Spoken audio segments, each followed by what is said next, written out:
And Divine, the mic's on you. You could. Yeah, I just want to know, can somebody show me the Elohim, that specific word, in a Mesopotamian text, You more beat me, Divine. specifically in relation to Sumeria? Just waiting on that. You beat me to my question, What? Divine. You beat me. You I got mean, me that's just first. basic 101 stuff, you know what I mean? So this is Yeah, the yeah, Doosua, anybody in your squad. yeah. Think you got about what, a starting five there? So anyone of the starting five. Well, That's a listen, fair listen. question. Okay, let me say this. I put it in the chat Yeah, earlier. I got it for you. Yeah, we Yeah, put it in the chat. In fact, Nah, let me no, copy no. and I paste it want you again. to tell me and give me the text reference. I'll wait for the Yes. no, Sumerian So hold on, hold text. on, Ugaritic. Wait, wait. hold Let's No, on, no, go hold no, to on, no, it. no, Divine. Let's no. go. Let's No, go. no, no, no, Let me no. Slow respond. down. Wait. It's on me. So just slow down for a second. Ugaritic is a Levant. Okay, good. Caught you I after the You asked the fact. said, give question. me a Sumerian. Wait, slow down. Give me a Sumerian text with the term Elohim. I'll wait. Okay, so if you wait, you don't have to come off mic because we heard your All right. question. So let's get to it. One, we put it in the chat. We put it in the Just tell chat me it. earlier. Just I don't care about the chat. I I'm don't. asking you You to can't tell it to me. dictate Divine. If you're gonna No, wait, I'm not be waiting respectful now. because you Tell said I'll me, wait. This dude brother. horrible, man. Okay. Listen, brother. Just answer my question, please. I'm saying, give me the Sumerian text. I want the citation of the Sumerian text with the word Elohim. That's all I'm asking you, brother. It's from Akkadian and Ilu. Hey, that's a fair point Okay, the so brother's So put he asking Akkadian some you. is so respect Hey, so come on my on, E-Semitic. that's son a That is fair not Divine. point. My son Sumerian. hold Divine, on he one Okay. got second. no Hold on say one second. so. Hold on. Hold We're on, hold speaking on. about Akkadian. Akkadian is East Semitic. That is not Sumerian. Give me a Sumerian text with the Yup. term Elohim. He's asking a fair question. I mean, I'm not a Divine. I Bible already guy. been through this Wait, Why with if you him. you give me a Yo, Sumerian y'all Divine. text? I gotta, already if you been through say this you're with gonna him, man. wait, He Okay, don't he know what heard the he's talking about. question. He heard the question, so please allow him to answer. yeah, Doosua, we go ahead. heard the question very clear. The word Elohim, because it's a Hebrew word, Hebrew came after Sumerian texts and languages, so you don't have it in the Sumerian text. What you do have Now let me is, follow up. That's all oh I my wanted. I just wanted God, a yes or man, no. here No. you go. Divine, Hold let on, the man hold on, finish. Okay. Shoo, stop Yeah, I got doing you. I that. got Stop adding to it. If he come off mic, you come off mic. I can't even finish. Don't let him come off mic because he's gonna come off mic anyway because he's not trying to find an answer. Okay, He's I trying to got. create contention. I'm sorry. Okay. So let me say this. Let me answer and I'll land. You won't find Elohim necessarily in that grammatic structure in the Sumerian. What you will find is words like Elul, El, Ilulu, which is ILULU, and other similar words that have been adopted into the Hebraic tongue. That's what you will find. But you typically won't find the word Elohim with Hebrew words in Sumerian languages. It's not there. All right. And just so you know, Elohim goes back to a cognate that's in the West Semitic language family. East Semitic is your Akkadian. Sumerian is a language isolate. So the answer to your question, you talking to me like I don't know this stuff, like I haven't written papers in this. I've done consortiums and stuff, but I don't see Taking it you there personally. writing no papers, submitting any. No, I'm not taking it personally. I'm saying you ain't submitting no papers nowhere. You ain't showing up talking to these scholars nowhere. That's all I'm saying. So what I'm saying to you is this, brother. You don't have it in Sumerian. Got it. Now show me the migration of whatever equivalent term that you're going to say is cognate in Sumerian to the Hebrew Elohim, and show me how it transitions. That's my second question. All right. So the bat, did you put it in the chat where you see how the Sumerian word Mm-mm-mm. of Elul transitions and is adopted into this the Hebrew and the Arabic? Did you put that in there? Did who put what where? The bat. I'm I talking Yeah, don't to it's the see in the nothing. bat. it's I in don't see it's in nothing the in the chat. chat. I'm Hey, Guys, posting the they links in are the relax. chat now. they A are lot a of typing, but team, so he's gonna ask his team for stuff. Thank Yeah, you. because Yeah, he I'm puts good the. with yeah, that. I'm Where is literally it in the putting it in chat? the I'm chat looking. now. Hold He's just on, not paying attention. Divine. If you relax, I'm trying to get it for you. You don't Okay, have to dictate. wait. Okay, it's there. So this is Elu. This is Ugaritic. You didn't answer my question. Watch this, y'all. I'm gonna ask the question again, okay? Before And I they're just posted Well, throwing it, hold stuff in on, there. I Divine. Slow posted Okay, it. down. go ahead. This Wait, guy. wait, slow down. He's because this is not I answering know my your question. So I method. will say it again. Hold on, I'm gonna say it again. I didn't say you didn't. We're just trying to make it clear for the audience because I'm gonna show Maybe you as scripture you as well. say this. I'm gonna show you as you say this where the fault lies. Okay. So we don't have Anunnaki in any West Semitic language. They attested to that. Okay. They have no text that shows anything like that. So if you're That's going to right. show that Akkadic exists with a sister language, because Akkadian is the sister language to both Hebrew and to Sumerian because they took over the Sumerians. Akkad, the empire of Akkad took over Sumer. So if Exactly. you're going to You're show right. me, okay, gotcha. If you're going to show me the migration of the term Anunnaki, that's really what I'm on honing because I'm actually about Elohim.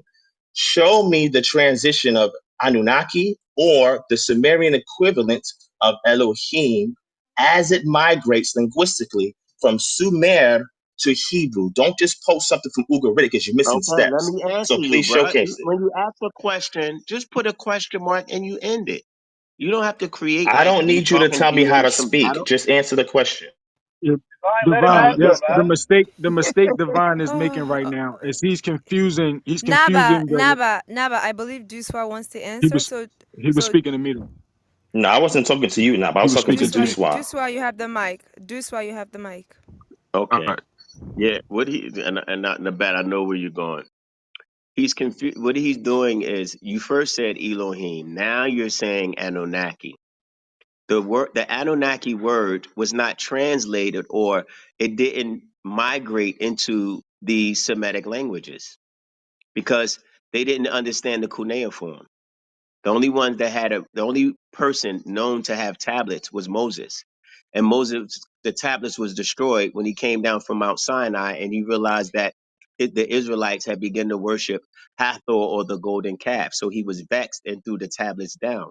So there is no migratory text that shows Anunnaki within the Hebrew. What it does show is the plurality of a group of beings, right, that are multicultural insofar as they're known in Sumer as the Anunnaki because they were recorded to come down from Anu in 50s. So in their language, they recorded them in the cuneiform tablets, and I listed them earlier.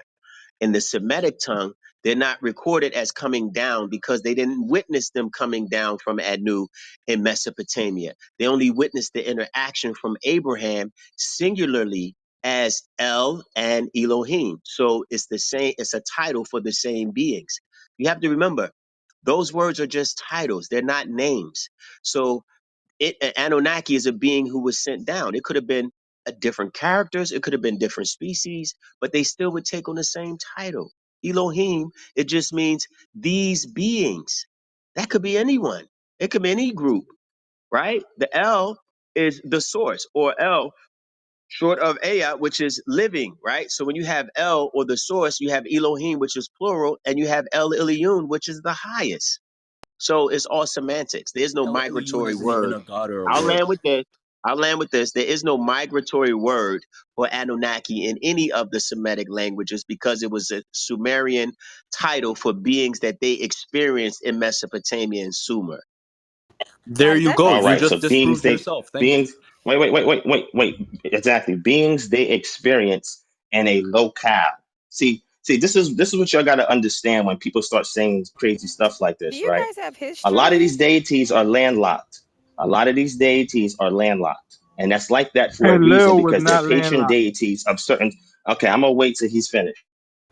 Yeah, you just don't stop Go trying ahead, to Nabat. stand to He's gonna people. wait till Like you you finish. you no No, no no, hold no, on no. one Again, No. again. second. No, no, He no, no, say no, he's no, gonna no, wait. no. Yoshi, Hold on, stop Nabat, one trying to second. stop me. Allow me to There is no respond to 1 this. second. Hey, All if you you trying don't to do is yield, crap, hold nigga. on. If you all don't Listen. yield, no, okay. I'm gonna listen to you. I'm gonna see exactly how you sound from the audience. Okay. Now, if you all don't yield when I ask for the mic, I don't have the patience to try to overtalk you. Okay? The mic is on Divine. All right? The build is between Divine and Doosua. We understand that Doosua is asking for assistance from his team. That's fine. But there will not be any interruptions and over talking. Okay? We're going to leave the dialogue right there. Limit the ad All libbing. right, thank you. Appreciate that, Yoshi. So I made a statement about being landlocked. Somebody said no. So this is what I want to ask. Show me, anyone from Doosua squad, show me Enlil, that exact name Enlil, as we see it in the cuneiform form in Sumer. Show me that in the Levant region. Enlil. I'll wait. Again, there's 4,000 tablets. No answer. You see that crazy this No is? answer, bro. I'm telling you. I'm responding. I literally Divine, said two Divine is words. being very deceptive right now. Getting All And right, paid, hold on man. one second. Um, Let's do this, right? Okay, so Duswa, do you want Naba to answer for you? Well, no, he no, has a no. I want no. Deuce to answer for himself. I just want people to know that he's Okay. being very deceptive. I want to No respond as worries. well. Okay. Okay, no worries. So when Duswa is done, then you can respond, then the mic will go back to Divine. Any other male on the stage that unmutes their mic to laugh, to respond, to react, I'm just gonna move you down to the gulag. You guys are males. So please behave like the top species that you guys say you are. Thank you. Yeah. So you have 4,000 tablets that have been discovered throughout the region that speaks to the Anunnaki. It's not something that is like a hard find. Archaeological findings are uncovering these tablets all the time throughout Iran and throughout Iraq, which is old Mesopotamia and old Babylon. The temples are still there. They literally have Enlil on the walls of Baalbek, these huge walls that show a bull type man with a long beard, a crown, and long hair. They have temples that reflect the images of Enki and Enlil. There's a book called the Gods of Mesopotamia that literally identify these Anunnaki on their temple walls. So it's not necessary. It's not like a hard find. You can research it yourself. That's very easy. The difficulty is deciphering and looking through all the tablets that are available. That takes time and it takes dedication. If you're willing to do so, then you can. But for me to give you that direct, I haven't read all of the tablets. They're still uncovering them and translating them. However, I did list a few of them earlier when we had the discussion before you came in. all right. So you can't find Enlil on any artifact that you can reference Hold on now one from second, Sumer. Divine. Um, Divine, it okay. was Naba, then you could get to respond to both of them. Sure. No problem. Naba? Nabat has that. Nabat put it in the quote before. He put it in the chat before. Nabat, we mentioned Enlil in the story of Ishkor. Can you put that up in the chat if you have it? I literally posted it and I watched them delete it right after I did that. I'm not able to share it a second time, so maybe I can send it to one of the mods. Okay, you could send it to me. I don't know who will delete chat. We don't do that in this room, but send it to me in the back channel. I'll post it for you. He will show me and Nabat work closely together. He has a lot of because when I'm speaking, It's in your I back don't have. channel already, Kim. You may have to look at the request because Okay. I don't follow. All right. Yeah. Mhm. So So is the that you will Wikipedia find that's link? where you'll find Enlil. Yeah, you'll find Enlil there, Divine. So No, that yeah, answers your question. So keep going with your. yeah. What people need to know, right, is when you speak about the Elohim, the word Elohim is cognate with the word Ilu. It's not Elohim is a plural form in Semitic languages after Phoenician, not in ancient Babylon, right? They have a cognate with it as Ilu, which is the plural form in Akkadian and Ugaritic, right? As Il. The original form that Il can be spelled I-L or E-L. This is a fact. So I want people to know that people like Divine are being deceptive for those who don't study or those who don't understand the origin of this word Elohim and how this was in reference to a plural group of beings called Ilu. And when you go back to a place called Babylon, there was a city that was built called Bab Ilu. Bab means a gateway or a doorway in Akkadian, and Ilu means the gods. When you say Babilu, this was an ancient city state in Babylon. Now, Divine knows this, but he don't want people who don't study to already be readily educated on this topic. He's not going to volunteer his information. So I want y'all to know that although I know he's very smart, people like him in the Hebrew community, Hebrew Israelites, who want to remain under their belief because they've been educated and they've accepted it for so long. Now that they understand that there is a line, right, of connection between the Torah and these Anunnaki beings of ancient Mesopotamia. When he says Sumer, he's speaking about an ancient city state and trying to isolate an entire tongue to that one city state as if the tongue did not spread across the Mesopotamian region. So what you need to understand is that individuals like him, right? They may mention websites like the electronic text corpus of Sumerian literature, which we and me and himself knows about, but you can actually visit this website, and I'm going to post it in the chat right now for people to be able to actually look at the Sumerian text yourself and see that Enlil was directly cognate with the deity called El, the singular form of Ilu, because there was one amongst these Ilu or Elohim, right, who was considered to be the most high or who placed himself up as the leader. As you read in Psalms 82, verse 1, we went over it earlier. So again, it doesn't matter how educated, Divine, you want to make yourself seem. We're going to make it simple and we're going to post the links for people to follow and actually see. Now, I shared the link. Can you post that at the top, sister? Kim, What I shared link? it with you on your back channel. Could you actually post that at the top for people Is to that see? is that the Wikipedia link? Yes, it is the Okay, Wikipedia link, which I has put it in sources. the Blue. no Yeah, no. so That's all Wikipedia. I'm. Just give me a That's yeah, book, man. that's This is fine. crazy. That's fine. I We mean, love hold Yeah, it. We on. love it. Okay, hold on. I mean, Wikipedia can like point you to like Hey, that was references excellent, too. exactly. Nabat. So the So fact I that he's don't. laughing at that is further It's oh, proving oh my god. It's my Hey, point. okay, chill. She's Mills. talking. All right. Okay. Wait. Divine, do you and Juice have history or something? No, I don't have Oh any yeah, problems with Doosua. He's Oh, good okay. people. It's just when it comes to the subject matter, this is a peer review. I disagree. And I'm going to show you Okay. why I disagree. Some of the stuff they're saying is right. Some of the stuff they're saying they're conflating. Okay. And if I was to So what? ask them to give me the foremost scholar in this field with that information, they would not be able to provide you it know, you know who because I'm I'm going going to to say read from them in a tomorrow. second, right?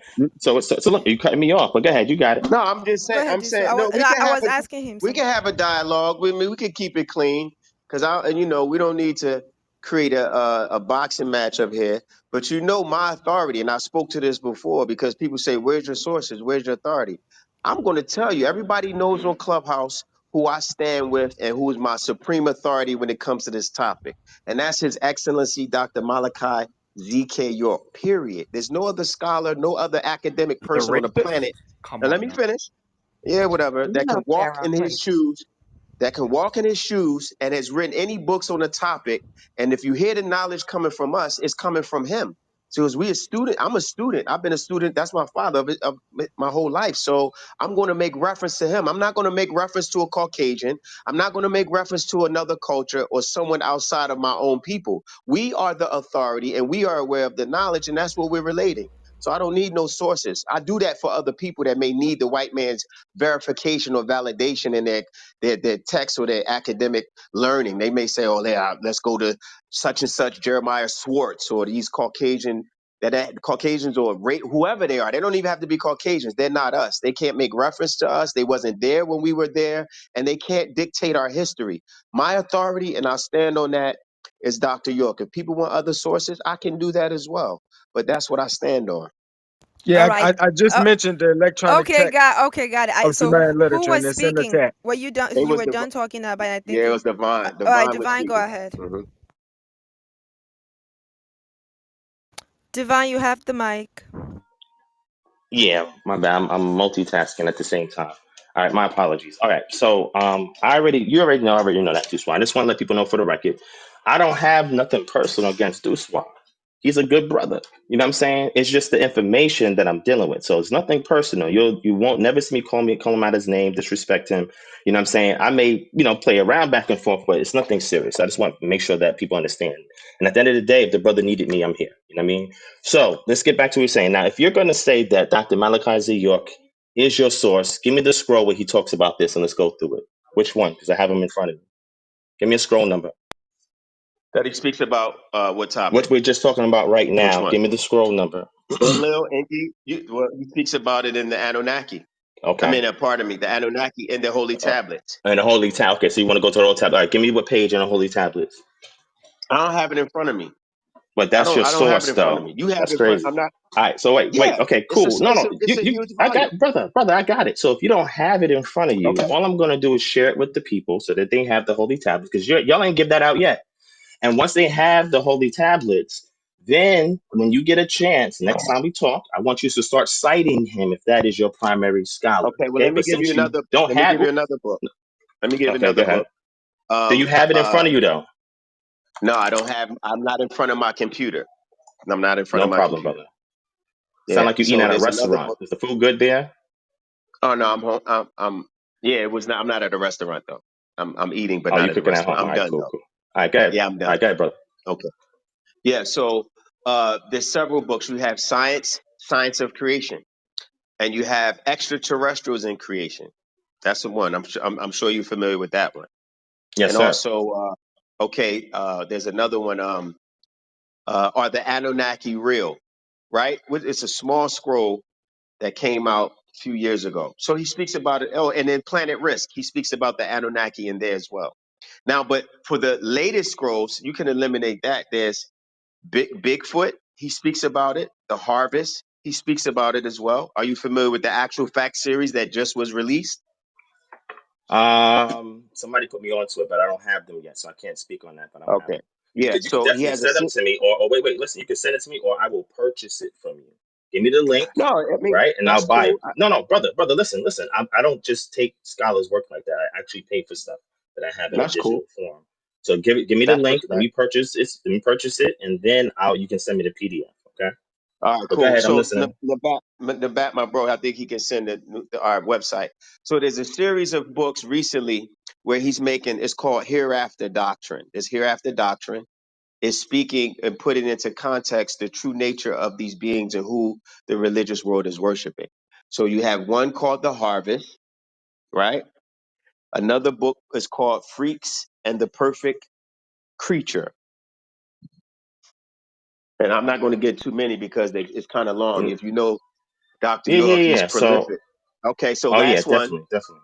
Last Okay. one is the Akasha Records. That's Oh that's my scroll. God. Yeah. No, I'm gonna No, but leave that one alone. So right, scroll okay. 154, right? Nibiru and the Anunnaki, fact or fiction. You attest to that, Yes. right?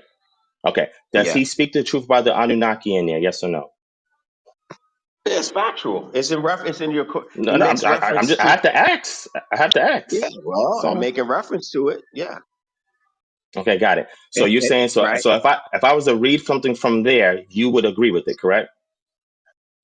Okay. Read. Yes, of course. Brother, you sound like you hesitated. No, I'm saying yes. I I said of got you, course. brother. I mean, it's obvious. I, I Yeah, obvious. I got you. Okay, so according to this, who is the Anunnaki? Who's Dr. Malachi Sayok is an Anunnaki today? Why Who don't does he why don't who does you he say the why don't Anunnaki you is read it? today? Wait, Well, why slow don't you read down. it?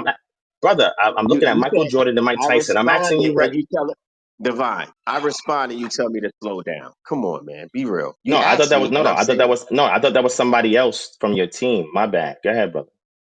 no, I'm saying read it. Let him tell you. And then you can see if the source is valid. Read it. You have it in front of you. I don't. So read it if you don't mind. Okay, cool. All right, no problem. All right, so this is the page I'm referring to is page 42 and 43, but I'm gonna jump down to all the way down to the end because he says a lot of different things. He scatters it, but the good thing he does is at the end of his books, he gives you a nice little summary, right? So I do at least respect that. So let's go ahead and I'm gonna go down here and I'm gonna read who the Anunnaki is. Okay, right. I'm gonna go right. What's the page? 114. Let me see. Because here you also about Jesus and the law, being extraterrestrial beings and all that. All right. Uh, this one. Okay, this is on page 110. All right, I'm gonna read this. Okay, and this is gonna be some kind of weird stuff, but this is why I asked who the Anunnaki is today. I'm gonna give you what he says. Right. So he has a question. This is on page 110, and the question says this: why do you call the so-called angels extraterrestrials? Right, or Anunnaki? Right. He says when you break down the true meaning of the word extraterrestrial, you come up with extra terra astral, which is incorrect, meaning extra beings that are on the planet Terra another name for earth, and bred the word terror, as in terrorize, to keep you fearing some spook god that are astral out or from the stars. So an extraterrestrial can be anything from a meteorite to a comet to being from another planet. Do you follow? The word extra is self-explanatory. It means more than is needed or should occupy. Terrestrial is the opposite of celestial. Terrestrial means earthly, to reside within the Earth's atmosphere. So you have extra beings in the terrestrial or terrible environment called the planet Earth that come from the stars. Now, when he's saying this, he's making a reference to Nibiru, right? And you would agree with that, correct? If somebody was to read all 120 pages of this, yes, you agree with When it that? says coming from the heavens, when you say, do I agree with the fact if he says these beings come He's from the heavens, is the that star, Nibiru? the stars, and he Well, he references does. Nibiru as being one of those. Okay, let me read again what he wrote. No, Let me read it again. Maybe you're not. no, I'm But let me read it following you, again. bro. I'm just trying Okay, to answer you, but you're in and out of my words. I'm following you. What I'm saying is, he does eventually identify the location in the heavens or in the stars as a planet-sized craft called Nibiru. Yes, correct. Okay, so and this is why I'm asking you. So where did the Anunnaki come from? the word or the beings. No, according to Dr. York, the beings. Where do they come from? Okay, the beings that was sent down to the planet from Nibiru, and I'm sure he explains it. If you can continue I reading it, that would gotcha. be Okay, good. okay, brother. Wait, I got you. That's what I was saying. I just wanna lock you into that to make sure you agree with Dr. York. Okay. So can you give me a source? Listen to me, brother. This is another thing important. You or anybody on your team, a source showing me that the Anunnaki descend from Nibiru. I don't need. Yes, He's the yeah, it's called source. Nibruki. It's called Nibruki. I'm going to post the Sumerian word. Give me 1 second. I'm gonna find the source for Yeah, you. read that Sumerian Nibruki, text yeah, for us. Read the Nibruki text for us literally and give us means the from link the to it. barrel to earth. Yeah, Hold on one from second. Nibiru Yeah, to give us the Earth. links. So It's let's also read in it. Revelation. It's also Now, no, referred to. Hold on, Divine. Let me give you additional reference for the people that are listening as well. There's also reference there's a lot of Bible readers, and that's all they accept. So we have to sometimes lean on that. You, of course, you got extra biblical sources, but for the Bible readers, Nibiru is spoken of in Revelations 21 as the crystal city, I disagree the with one that. that could There's descend no down. scholar that you can source that Okay, agree with that either. But okay. Dr. York okay. does So say that when you though. make Dr. York does say that in his book, okay, right? He also talks about that's Jesus coming exactly. from the stars as well. But again, I disagree with that, and you can't give me no source that agrees with that outside of Okay, Dr. but York. well, there's plenty sources they have that explain that they haven't made the correlation between the Crystal City and Nibiru because they're just not aware. Remember, a lot of times when you make references to human beings on this planet, they are not unaware of this doctrine of intergalactical information. So they're very limited. They have Oh no yeah, Dr. connection. York, he's Okay, from so these let me stars as well, so that's why he exactly. knows So all of this, right? Yeah. Okay, gotcha. exactly. So when you say Crystal City and it says May I descending down, interject, fellas, go when ahead. y'all have a moment, if Yeah. you don't mind? Okay, sure. I'll Thank you. mute up after this. I'll just make this point. When you Thank read you. Revelations 21 and you see the crystal city coming down from God out of heaven and it's described as a physical place, it has 12 gates with the 12 stones on there, and it's described as illuminated and beings are there. This is a craft.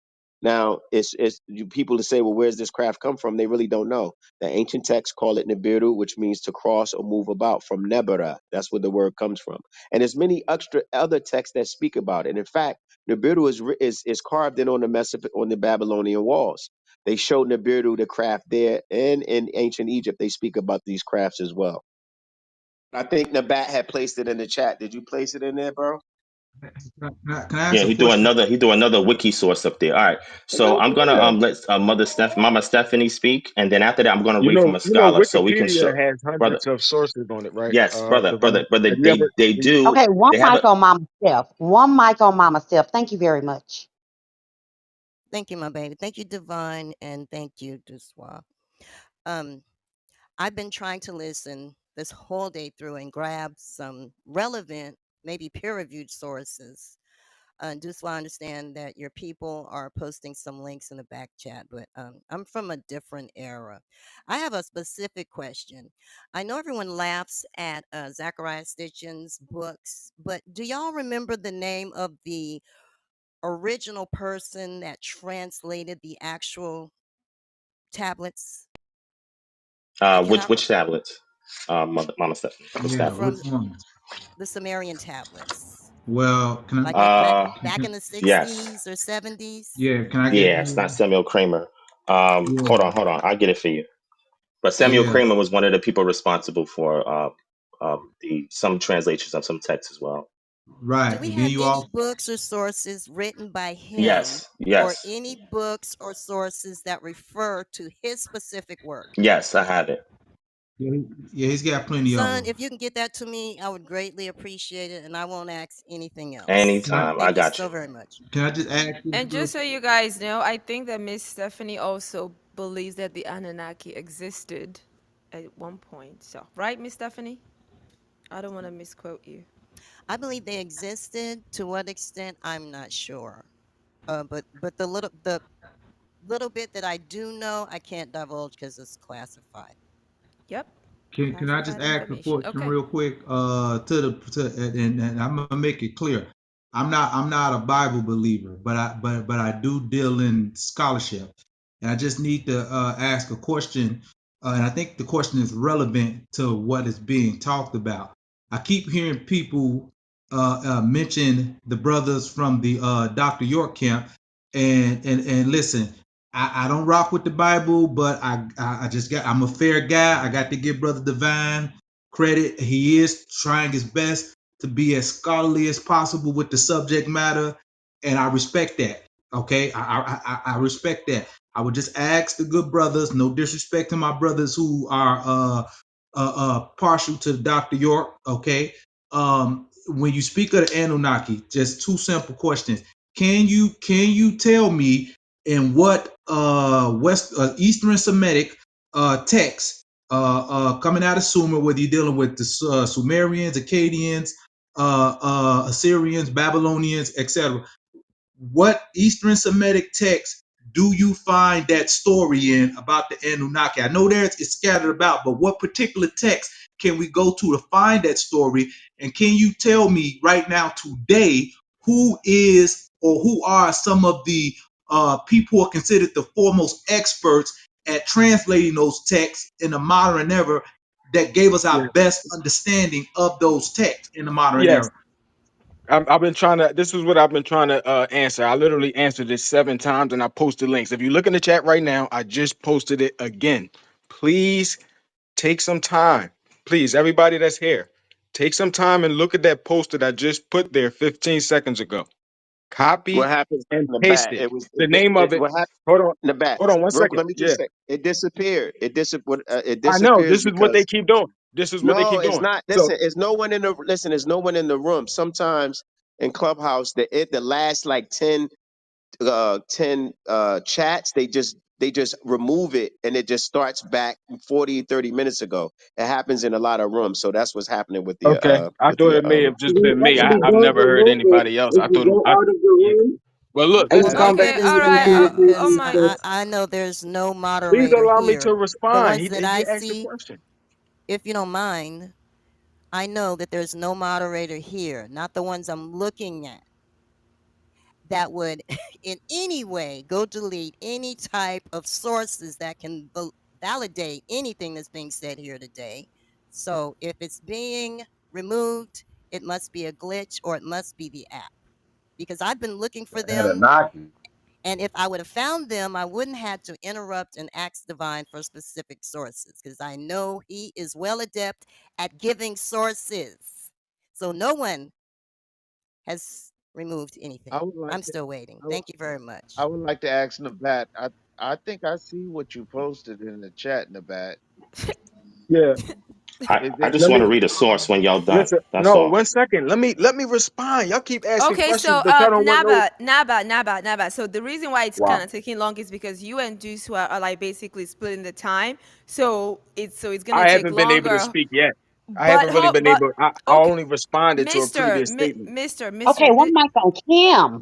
This is a one-on-one build, and because Duswa has a team with him, so you know that when he speaks and you speak, then it's gonna take longer for Divine to respond. To the question that Done With It asked, I think a simple answer to that can just be every culture, religion, tradition, they all have some form of story of like aliens or extraterrestrials. So even though the name might not be the Anunnaki, everyone is going to have their own version of it, but maybe not under the same name. That could just be a simple answer done with it. Like it's not. I don't even know if it's No, like a I good hear what question you're to ask. saying, but can I just say I hear what you're saying, but respectfully, I don't think it's as simple as you putting that. I don't think that that answer. Oh No my disrespect to you, god. Kim. I respect you, It Kim, does. but that answer don't do it All justice. right, I'm done, sorry. done. Okay, we do have to get back to like divine to respond, but I think that is a feasible, like usable That's the answer. actual fact, Every though. So culture you're and not gonna allow me to respond every culture and they're gonna have to their own is version of what like y'all the saying? creation I'm not. I can't answer story, the question. version of You're in the God. back. One In second, bro. so yeah, so it's going to vary by culture. So you can find an Anunnaki in somebody else's culture, even if it's not the same name. That's just basic.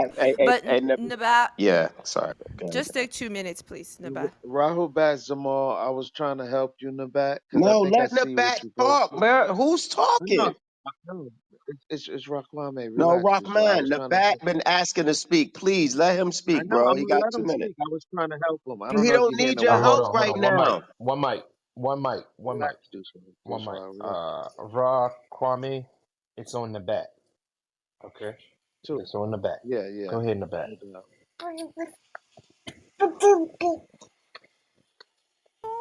Is that a baby? Nabat, are you there? Oh. Yeah, he transitioned back into a Benjamin Button child. So we can move forward now. Okay. Um, Uh, okay. Duswa Nabat cannot hear us. Did you want to speak Duswa before it goes to Divine? No, They took that boy doctrine and turned him into a baby. You look like a baby. Get come on, in man. my belly. Yo, let the brother. Yeah, Let's this let. shit Hey, going hey, left. Kill. Can't do that. Huh? Can I ask a quick question before y'all get back into the conversation? It's on topic. Okay, what's the What that question? brother was asking. So when he said that, I think you just asked that in every one they would say that some form of the Anunnaki would call, but they would just call them different things. My quick question is, I guess it's to Doosua, it might be to divine. So when they talk about the Anunnaki as it pertains to the Bible, are we speaking about the sons of God that came down and made it with the in Genesis, or would y'all say that the Anunnaki in the Bible would be something else? That's So, my question. so Duswa said in the book of Genesis where it says, "Let us make man in our own image." Duswa said those were the Anunnakis that were talking to each other. Oh, okay. All right. Cool. Okay. The mic is on Divine now. So, thank you. All right, so I'm gonna source up. So I gave you some sources in the chat because I was told it was said earlier about me that I don't give sources. I just want to get a consensus for the audience or even people on the stage. Do I provide sources? I just want to Oh, maybe come I had on, hit my head or man. something Yeah, like you that. provide I mean, I'm just sources. saying. Come Come on, on, man. man. He Come gave me a I'm on. just saying 22,000 because page book that froze my I'm phone up, All bro. the Come on. time, and more He than I'm gave me just a anyone else I've lifetime ever supply of met. books I from that never get brother, divine man. sources, so I don't know. stop it, Manny. Mama Stephanie, so you're on my Patreon, right? So Yes, how sir. many books do I have on there? Just on this topic alone, I probably got maybe 68 books or something on there. Yeah, I've only But downloaded I a don't share few, but sources. It's crazy. he's got. It's too many on there. I'd be dead before I read all those books. That's why I asked him if he could provide that for me, because now I got it. I can go read it, and y'all can finish arguing. Thank you, Yeah, son. keep Very much fighting. appreciative. Anytime, Mama Stephanie. So I have about 500 books on my Patreon, and I've shared these same books outside of my Patreon as well. And I have over 300, I think, and 10 articles, academic articles on relevant subject matters, not just the Bible. We deal with the ancient Near East, we deal with health and a whole bunch of other stuff, right? I've even written academic articles myself that I have posted on my Patreon as well, that I've submitted to various conferences. So don't think that I'm trying to hide information from the people just because I have a personal subscription. We're speaking objectively now. I'm not even in the Bible. I didn't even deal with the Bible with y'all yet. We're still dealing with the ancient Near East. Now I'm going to read a source that I put in the chat. The name of the source is called The Anunnaki Gods, according to ancient Mesopotamian sources, an English translation of important scholarly works with brief commentary. Okay, this was translated by D. Clapper. All right, Dr. D. Clapper. Now, I'm gonna read this on page 44, right? And I'm gonna read this to you so we can really see if they're making the right equivalence. Remember the question I said earlier? Give me the Semitic, the Akkadian equivalent, which they never really did. They keep saying Ilu. I'm gonna Right. give it to you from a scholar, okay? Right. Of the Anunnaki. Watch this. Like the Sumerian Anunna, the Akkadian terms Igigu and Anunnaku are confined to specific text genres. They only appear in their literary works, the myths, epics, and hymns, as well as in the religious texts, the prayers, the incantations, and finally in the hymnal sections of the royal inscriptions, which they did provide any of those sources. Let's keep going. Especially in the economy and administration documents, as well as in name formation, shows that even in the 1500 year Akkadian tradition, neither Igigu and Anunnaku could obtain independent character and influence the cult practice or the folk religion. Like at the beginning of their history, both groups remained vague variables whose meaning primarily exhausted itself to include the remaining pantheon and to the litany at the end of the list of individual deities. All of this is important, right? Or otherwise to form the background of deities mentioned by name and to emphasize their power and glory. And the epic text, the Igigu, as well as the Anunnaki, form a nameless mass that faces, most times fearfully or reverently, a God that is dominating over it. So the Anunnaki, none of them are the God that dominates them. Keep that in mind, because we talking about pantheons here, right? And they talking about the Bible. Let's keep going. This general characterization in itself entails the difficulties that are an obstacle to an attempt of an exact definition of both groups of gods. The majority of evidence has no clear informative value that would allow clearly defining the terms Igigu and Anunnaku and distinguish them from one another. So wait, hold on. When I asked them, maybe y'all can recall it to my mind. When I asked them, what is the equivalent to Anunnaku? What did they say? Can somebody tell me what they said? Just want to make sure. This is by I can Burkhart respond. Kanas, and Are you he is asking one a of the question? foremost Let me. scholars in Sumerian culture. What was Okay. that? What was Can the I equivalent can I y'all said? respond? Can I No, respond? I just want the answer. Just give me the answer so I can keep reading. Let me respond. Let me respond. I gotta respond to give you an answer. What you're saying spoke to exactly what we said. They're not definitive. That's the point. Wow, he You missed named everything. All them. right, I'm gonna read it over again, brother. Wait, slow Let me down say one that second, brother. I've been saying, I'm with you. I'm with you 100% what you just read. I've been saying it the entire time. What I said was that they had a difficult in identifying all of the various beings. They were not definitive on who they were by name. That's what I said from the very beginning. All right, so I'm gonna continue. All right. Remember, I asked you what is the Semitic equivalent of Anunnaki, And and yes, what did you say? I said it didn't migrate into Hebrew, the Oh my word God, you that's said that, equivalent. I but said that, and I what is said the equivalent? What is equivalent word. Let equivalent? me answer you. Uh huh. Let me Go respond. ahead. I said the Hebrew Uh huh. equivalent was Elohim. Even in Elohim, they say these beings, they're not definitive. You just read the same Wow, this thing. is crazy. No, that's not what it says. It's not definitive. It's talking about the sources. All right. It's not talking about that the equivalency is not definitive. The equivalency is definitive. You know why? Because when the Akkadians took over the Sumerians, they started to equate their gods with their gods. Right. And the pantheon of deities, like the Anunnaku, was equivalent in their epics to the Igigu. Right. So if we're gonna go, this is wait, slow down, brother. This is why when I asked y'all, you still never did it. I'm I'm very precise agreeing when I with you, speak. Divine. Do Wait, you know slow we're down. I'm agreeing? talking, brother. I got you, Okay. King. Just mute up 1 second. I'm teaching the audience now, since you agree. When I Sorry, asked Divine, them, can you say I that very again? What's the difference between Anunnaki and the Gigu, please? It's not definitive. there's no difference between them. There's no difference between them. Thank But you. let me respond. Okay, let me respond. Okay. Thank you.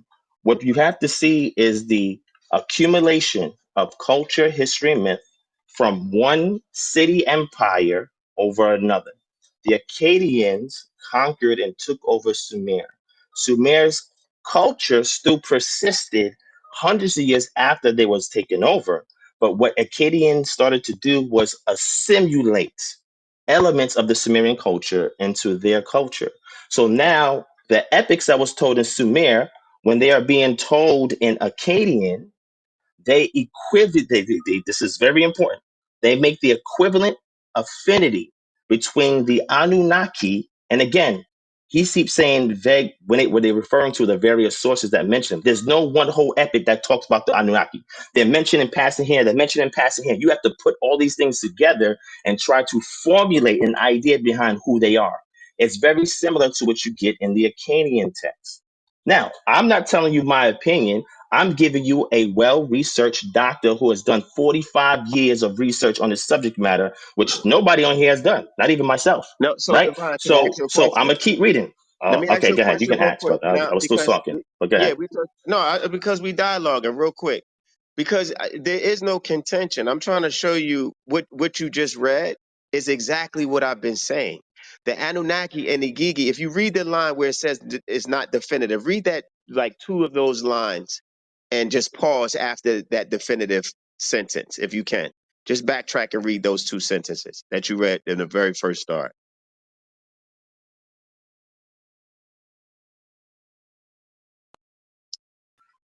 All right, I just want to give you enough time so you finish, No, right? I'm asking you if you could read those Okay, got two it. I'm asking you if you could read those two sentences again. And what I'm saying is, I'm what sure, he, sure. yeah, what he just said. I was speaking too. I said the difficulty was that they couldn't identify them because they weren't definitive. That's what I was saying. Could you please read it so I can point to it? I'm gonna read it again, right? But what I'm saying is, when I ask you the question, because first I said Elohim, right? We know there's no Elohim in Sumerian language; it does not exist. Okay, and that's why I said, what about Anunnaki? Give me the equivalent in Semitic for them. Now, when I say equivalent, I didn't say cognate. I will never say that because they're not mutually intelligible languages. They're not even sister languages. Sumerian is an isolate language. That's why I said the equivalent. And you know what y'all did? Y'all jumped to the Ilu. That's where y'all jumped to. Y'all didn't say the No, Igigu. he jumped to Whoa, whoa, what he whoa, did whoa, was whoa, he whoa, whoa. Slow down. Don't answer for that, man. slow I'm gonna down, bro. We finish and just then you having a got it, right? dialogue, Devon. We go No, ahead. Do you want no, to no, read we those two are. sentences? But hold on, brother, because when I first came in the room, I didn't say much. I just listened to you for about 45 minutes speak. Now I'm just trying to catch up on some time because I know you covered a lot of bases. So I'm trying to show the people how these thoughts, ideas, myths, and epics, how they transmute from one culture to another. This Right. is very important. And why, right? So Hold on. I No, don't know who's because talking you just read now. those. I don't know who that Okay, was. no, Devon, it's cool. I'm You're gonna read it for good. you. I got you. I I'm got just you, brother. I got you. I'm okay. gonna read Go it. I'm ahead. gonna read it. Hold on. Let me read it. Okay, got it. So I'm gonna go back, right? I'm gonna start here. The general characterization in itself, y'all listen to what the author's saying, already entails the difficulties that are an obstacle at an attempt of an exact definition of both groups of gods. You hear that? Definition of both groups of gods, the characterization. The majority of evidence has no clear informative value that would allow clearly defining the terms Igigu and Unaku as Right, distinguishable from each other. You hear that? right. So Perfect. you can't separate them Yeah, because right. everything we have and the various sources that we do have, like I said, when you go through these tablets, okay, some of them are fragmented. Well, I could say Divine. for the Sumerian, somebody's You're cut me not. off. Go ahead, you got it. You got No, it. no, no. Let Okay, me. Yeah. Nabat, I'll give it to you. Just let me land on this because I All think. right, so I do Go ahead. have to move Nabat down. He keeps doing that. Go ahead, He don't want it to come Divine. out. Divine, go ahead. Oh no, I actually he Go passed the ahead, mic to me, Doosua. Go ahead, Kim, real quick. Doosua. Go ahead. Okay. What I want to make it clear that we actually speaking when I was spoke to the room when I said the Anunnaki and Igigi are titles that are you can't differentiate between the two because of the same because they have different characteristics based on the fact that they are different beings, but they are classified as Anunnaki, which means they were sent down, and another group, which are Agigi, which means watchers. However, you can't differentiate between the two. And this is why you can't identify any one of those gods because they don't show it in the Bible under Elohim. It just says generally these beings. Anunnaki is just a group of beings. Igigi are watchers, but who are these beings? What are these beings? So the scholar just spoke to what I've been speaking to the whole time. So I'm gonna keep reading. All right, thank you, sir. The pantheon of deities from Sumer are landlocked, And y'all are not listening when I use that term landlocked. And I'm saying that for a reason. When you get to Levantine epics, they're tied to places in that region. I'm gonna give you a great example of what I'm talking about. See, this is when you got to go into a study of patron deities. I use that term a lot, and when I say it when I talk about the Bible specifically, because I want you to know I'm speaking about a patron deity. A patron deity, and the word patron can mean various things. It can mean a father, from the word pater, it can mean a father or the chief head of deities. Or patron can be one who protects and provides for a particular king or people group in a city. Landlocked deities. This is very important. When you see references to the Elu in the Ugaritic text, what region are they from? The text is clear. It tells you where they're from. They're not from nowhere in southern Mesopotamia. So when people say this stuff, I just look at it and just laugh like, wait, what?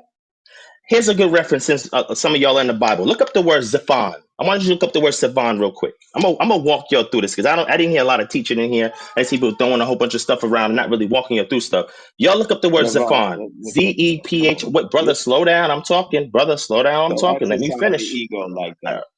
brother, I can exercise my ego however I see fit, brother. You understand? Let me speak. You Okay? You can't sound tell like me you how sound to arrogant, dissertate. but you definitely trying Y'all to gotta be let a Oh, brother here we arrogant. finish, go. I'm man. gonna Let be him quiet. I'm finish, gonna be man. quiet. Man, Divine, no, go ahead, finish, man. Y'all let a man get it out. Doosua, let you finish, man. Let Let me the say man go. something. Duswa, please. Let me just say this, okay?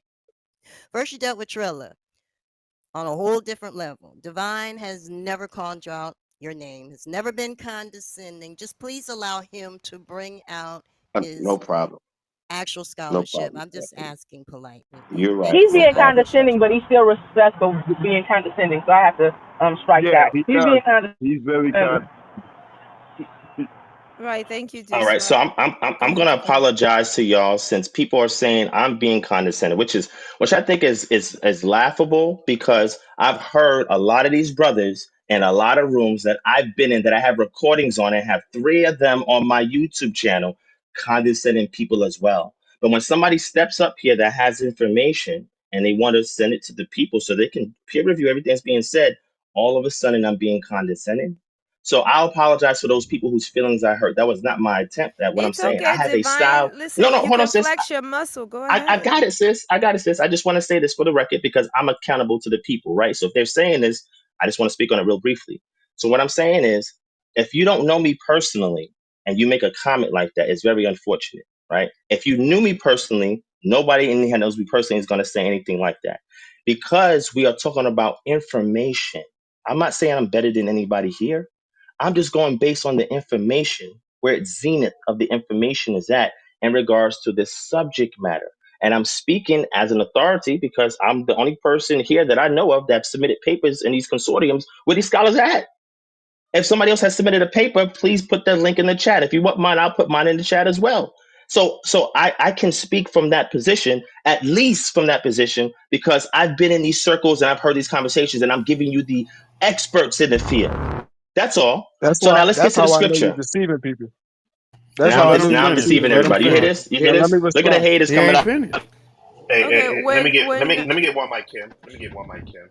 Okay. So, see, I see a pattern of This is behavior crazy. presenting itself on the stage. Oftentimes, when we hear something that agitates us, we feel the need to speak out or lash out at it. So I'm asking you, brothers, to exercise impulse control and self restraint. This is the information. This is the scholarly information in academia. All right? You don't need to agree with it, just let it come out clean. So Divine is going to continue to share the information. If you agree with it, great. If you don't, great. All right? But the dialogue was between Duswa and Divine. That's it. This is the last time I'm going to say it. So if anybody interrupts with the ad libs, which is unnecessary, I'm going to throw you to the audience. Because just act like you're in a university classroom with a professor and you would exercise more decorum than you are. Or better yet, act like you're in a courtroom standing before the judge and you don't want to go to jail. You will be on your best behavior. All right? So thank you. Thank you so much, brother. I appreciate that. And again, if you're a published author, that's not what I'm saying. I'm saying you have not published no papers amongst the scholars of this subject matter. I'm very specific and precise when I speak. And again, this is not a shot at anybody. I'm just simply saying the reason why I'm able to give the sources on the consensus of this information is because I've been in those circles and I'm here to bring it to my people. So I want to walk you through this real quick.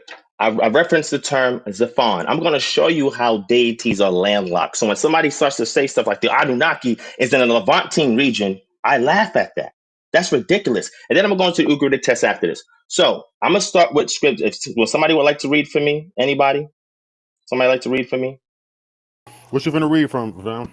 I'm I got it, driving brother. right now, brother. So, My oh, you bad, good, brother. King? What up? What's going on, Dre? What's good? All right, Dre, can you get for me Exodus chapter 14, read verse 2? All right, Exodus chapter 14. Let me, here we go. Okay, boom, it just loaded up. All right, Exodus chapter 14 and verse 2.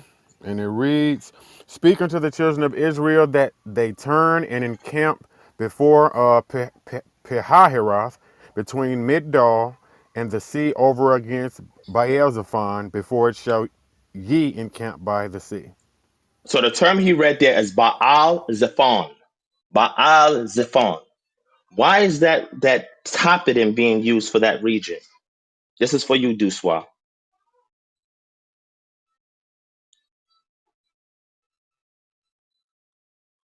I'm gonna wait till he's done, so he can answer, and then I'm gonna get into Il But and what's see the where he question? I resides. Go don't. ahead, brother. What's your I question? just asked the question. Was I not clear, y'all? Okay, let me ask it again, brother. I That's don't know if you're paying typing. attention. No, That's All Listen, right, brother. typing. one That's mic, the one mic, Egyptian one deity mic, type one shit. mic. Let's do this. Just slow Duswa, down. do you mind? Do you mind just using the mic to Naba so he can answer these no, questions? I Is just that okay, didn't. Duswa? The bot can answer, but I just didn't hear him. I just said repeat it. He's like, "Is it Yeah. not clear?" No, Okay. it wasn't clear. Yeah, I didn't hear Yeah. you. So yeah. Sometimes divine. Maybe people are doing other things. So if you don't mind, please rephrasing the question. Yeah, I Thank you. got it, sis. Is my mic low? I don't. I No, just I trying to wasn't figure near out if my you were paying phone, attention, bro. Duswa. Just repeat it. I just didn't hear it. Okay, That's all. okay. Listen, brother, I need to know that you are here and I have your attention so that way we can build. Oh my If you're not god. here, I can't build with you, brother. Oh my god. So Come I on, asked a man. You question. ain't We read said nothing Exodus, we yet. read Exodus, we read Exodus, we read Exodus. Thank you. We read Exodus chapter 4, chapter 12 and verse 2, right? Verse 2. No, excuse me, 14 and verse 2, right? Can you read that again, Dre? I just want to make sure you're here, Deuce. I don't need the cheerleader speaking. Go ahead, Dre. Read that again, please. Exodus Keep it 14, clean. Exodus chapter 14, verse 2. Speak unto the children of Israel that they turn and encamp before Pihahiroth, between Migdol and the sea over against Baal-zephon, before it shall ye encamp by the sea. Thank you so much. So the question, Duswa, my brother, is why is the toponym Baal Zephon being used for that location?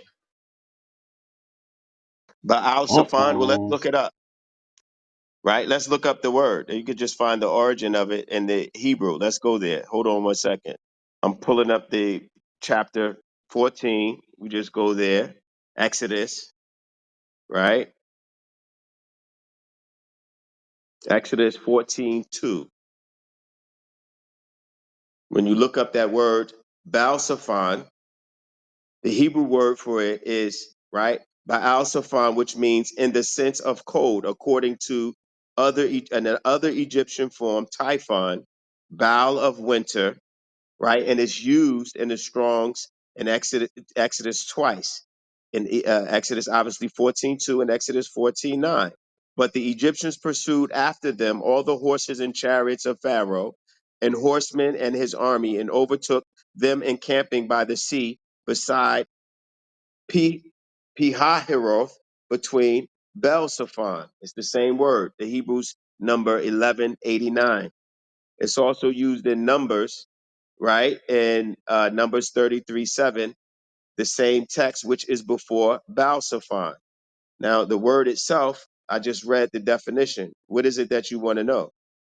It's a place near Egypt. All right, so I'm gonna say it again, and then after I say it again, if you don't know, it's fine. I'm gonna read another source, okay? So I'll say it one more time. The And question I'm was, asking, why? Listen, okay, go brother, ahead. listen. I'm telling you, listen. Why was that location given the toponym Baal Safan. You did not answer that question. You just read something. You did not answer that question. Now, if you don't understand the context of what I'm saying, I that's fine, understand it right? because you're I was asking just why did saying. they use Baal? Baal, I'll wait. right? Baal is a Mesopotamian name for for a deity.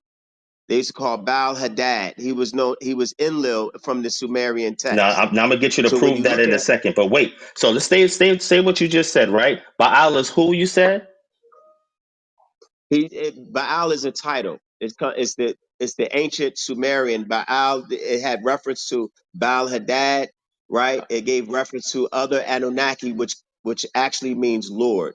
It's the word they translated as a Lord, and all Anunnaki could Okay. have been a Lord. So they use that. So okay, gotcha. So why is that location Mount Safan, right? To get the term Baal, and they call it Mount. So a toponym is a place name. That's all it is for a location. Okay. But in the Go where? ancient times, there's reasons why. I got you. I'm just saying it also for the audience. In ancient times, there's a reason why they give places specific names. Okay.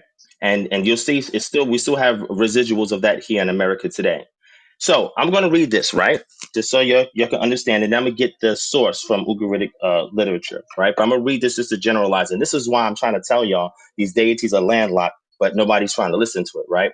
So this is from I listen to encyclopedia.com, you, bro. right? Everybody can look it up, right? This is from encyclopedia.com. It's under the entry of Ugaritic Canaanite religion, right? And it talks about the pantheon, right? And we're going to go into El because from what I was told, who did you say El was again?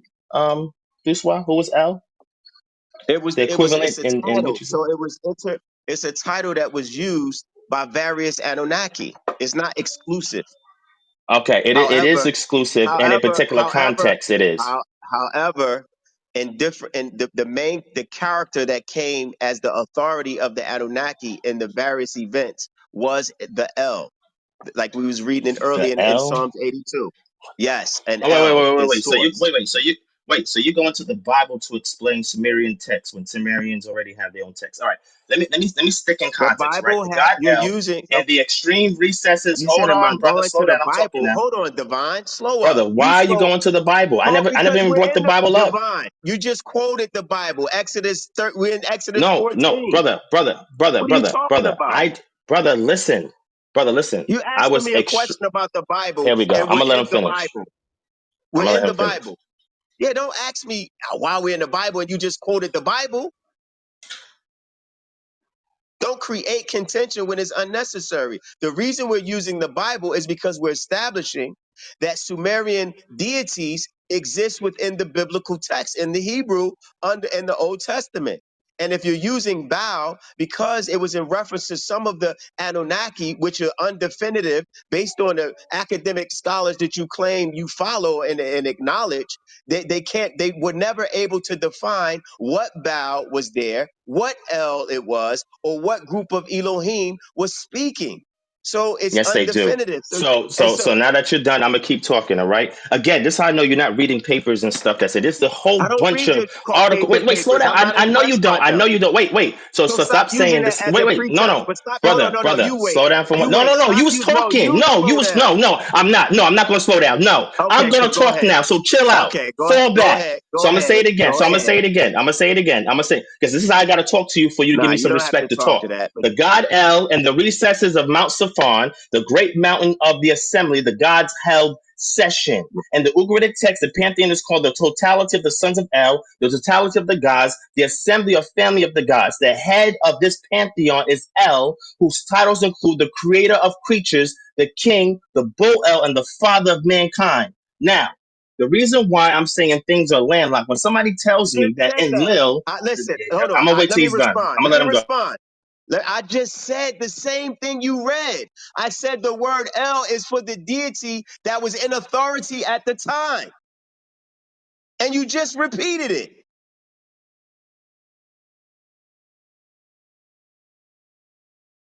You're creating contention when there is none. Divine don't get it. So Divine he's don't still get it. talking. I'm gonna wait. Because what you're doing is you when you All you right, hold on. Let me say this again.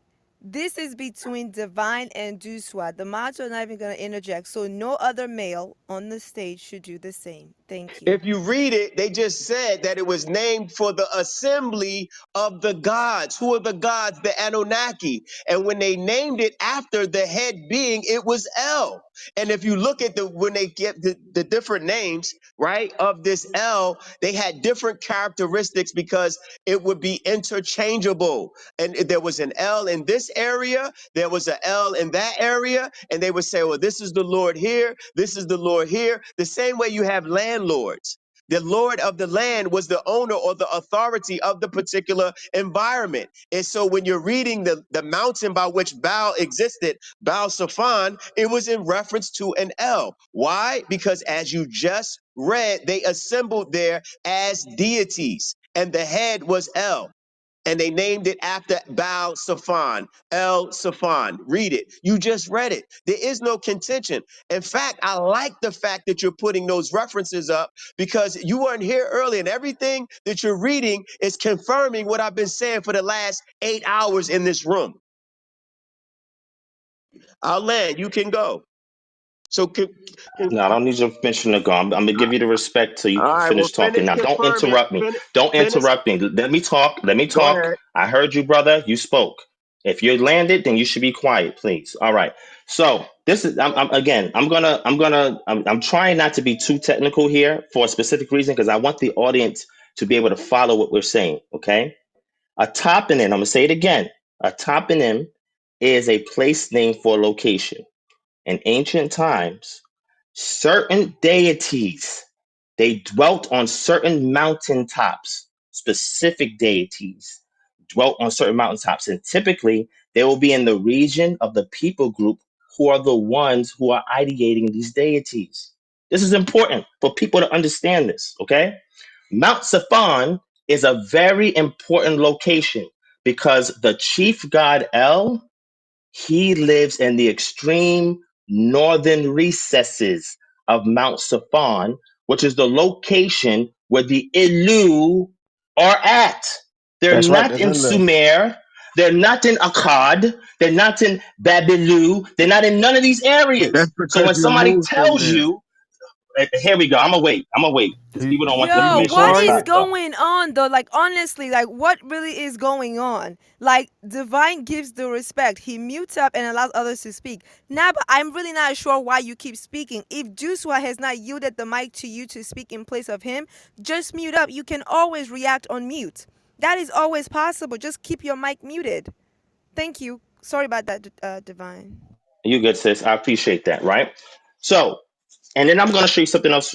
Now I'm going to go to the Bible. The only reason why I had him read it, Exodus 14 and 2, was for that term Baal Zephon. It's not exclusive to the Bible, right? That's the only reason why I had them read it, because I want to show you when we're going to make equivalencies, you got to show me cognate words in sister languages, right? So Ugaritic is West Semitic, just like Moabite is West Semitic, just like Ammonite is West Semitic, just like Aramaic is West Semitic. So if I'm going to find these things, I have to find two things, either a feature set or cognate. The feature set is how we're able to identify who the equivalent of the Anunnaki are in Semitic languages. And we find out it is the Igigu. And how we know that? Through the feature set, through the profile, through the characterization of these characters by looking at epics and showing cognates, not linguistically, but characteristically, because one culture has dominated over another culture. This is very important. All right. I just want you to just hold that in mind. Then we go to toponyms. Toponyms is a place name for a location. In ancient times, sometimes a toponym could be the name of the king. It could be the name of the people. You see all this in the Bible. Genesis chapter 10 gives you the name of all of these individuals. But then when you see them later on in the text, guess what? They're place names for these eponymous ancestors. What is an eponymous ancestor? It's an ancestor who's a legendary ancestor, mythical ancestor that is responsible for the descendancy of the people group who are speaking about them. At whatever time period that we have chronological markers from a text, from oral tradition, or anything along the lines like that. Please follow me. So now when we get to these deities called the Ilu, if you're going to take it from the Levantine region, which is the Canaanite pantheon, we have extant texts from Ras Shamra, which we also know as Ugaritic, ancient Ugaritic. In ancient Ugaritic, very simply, they have a whole bunch of texts. One of them be the Epic of Baal, which talks about a seasonal cycle, but it uses a mythos in order to explain it, right? This is how the elite speak and explain things to the laymen, and also how they're able to claim divine right to rule. This is all important. Which means that when we're talking about this people group, whoever started this mythology called the Ilu, guess where it originated from? Mount Safan. Because that's where their deities reside. They do not reside in other cities outside of Mount Safan. Let me know when Now, you what's land. interesting is, see, somebody's trying to I'm, talk. I'm a yield, I said, I just said, let me know when you land. That's all. Keep going. brother. I don't. Duswa, when he lands, he will say, I yield. Okay, I meant Thank to you. say, Thank you. Go ahead, keep Divine. reading. I see you're reading. Keep reading. Keep reading what? I wasn't reading anything. I was talking. What are you talking about? I didn't read nothing. Wow, Yeah, let me it's keep fine. going. Let me keep going. This is wild. So, going back to what I was saying. So now when we get into the Bible, I'm gonna show you, watch this, y'all. I'm gonna show you how Yahweh, who is actually a avatar for El, is not locked to any people group that we called Sumerian. Do me a favor, Dre. Get Deuteronomy chapter 32. Get Deuteronomy chapter 32. This is very interesting. And I appreciate the bill, Doosua. Don't take my passion for anger. I know some people are getting a little rubbed by it, think I'm condescending. This is how I speak, right? Get Deuteronomy chapter 32. Yeah, I got you. I'm here where I'm at. All right. So we're gonna jump down. Hold on, I'm gonna follow you too. Let me jump down. All right. Go to verse 8. Deuteronomy 32 and verse 8. When the Most High divided to the nations their inheritance, when he separated the sons of Adam, he set the bounds of the people according to the number of the children of Israel. Okay, read the next verse. Okay, verse 9. For the Lord's portion is his people, Jacob is the lot of his inheritance. No, you reading that wrong. Yahweh's portion is Sumer. For the Lord's portion is his people, Jacob is the lot of his inheritance. No, his inheritance is Akkad. For the Lord's portion is his people, Jacob is the lot of his inheritance. So when you read verse 8, the Most High, which is also El Elyon, which is also Il Iluan, which we say that from Ugaritic text because Baal Hadad, which was mentioned earlier by my brother Doosua, he was the Most High. He didn't get that position simply because it wanted to be given to him, even though El in the Epic of Baal desired to give it to him. He had to fight Yam for it, which is the personification of the sea, and he also had to fight Mut for it, which is the personification of death or Hades or the underworld. It's all important. But Yahweh, in the text itself, is very specific that he is not landlocked. Il is, but Yahweh is not landlocked. The reason for this, in retrospect, is because he had his people exiled. And what he says in the exile, matter of fact, let's read what the text says about what he says in exile. Get Ezekiel chapter 16 real quick.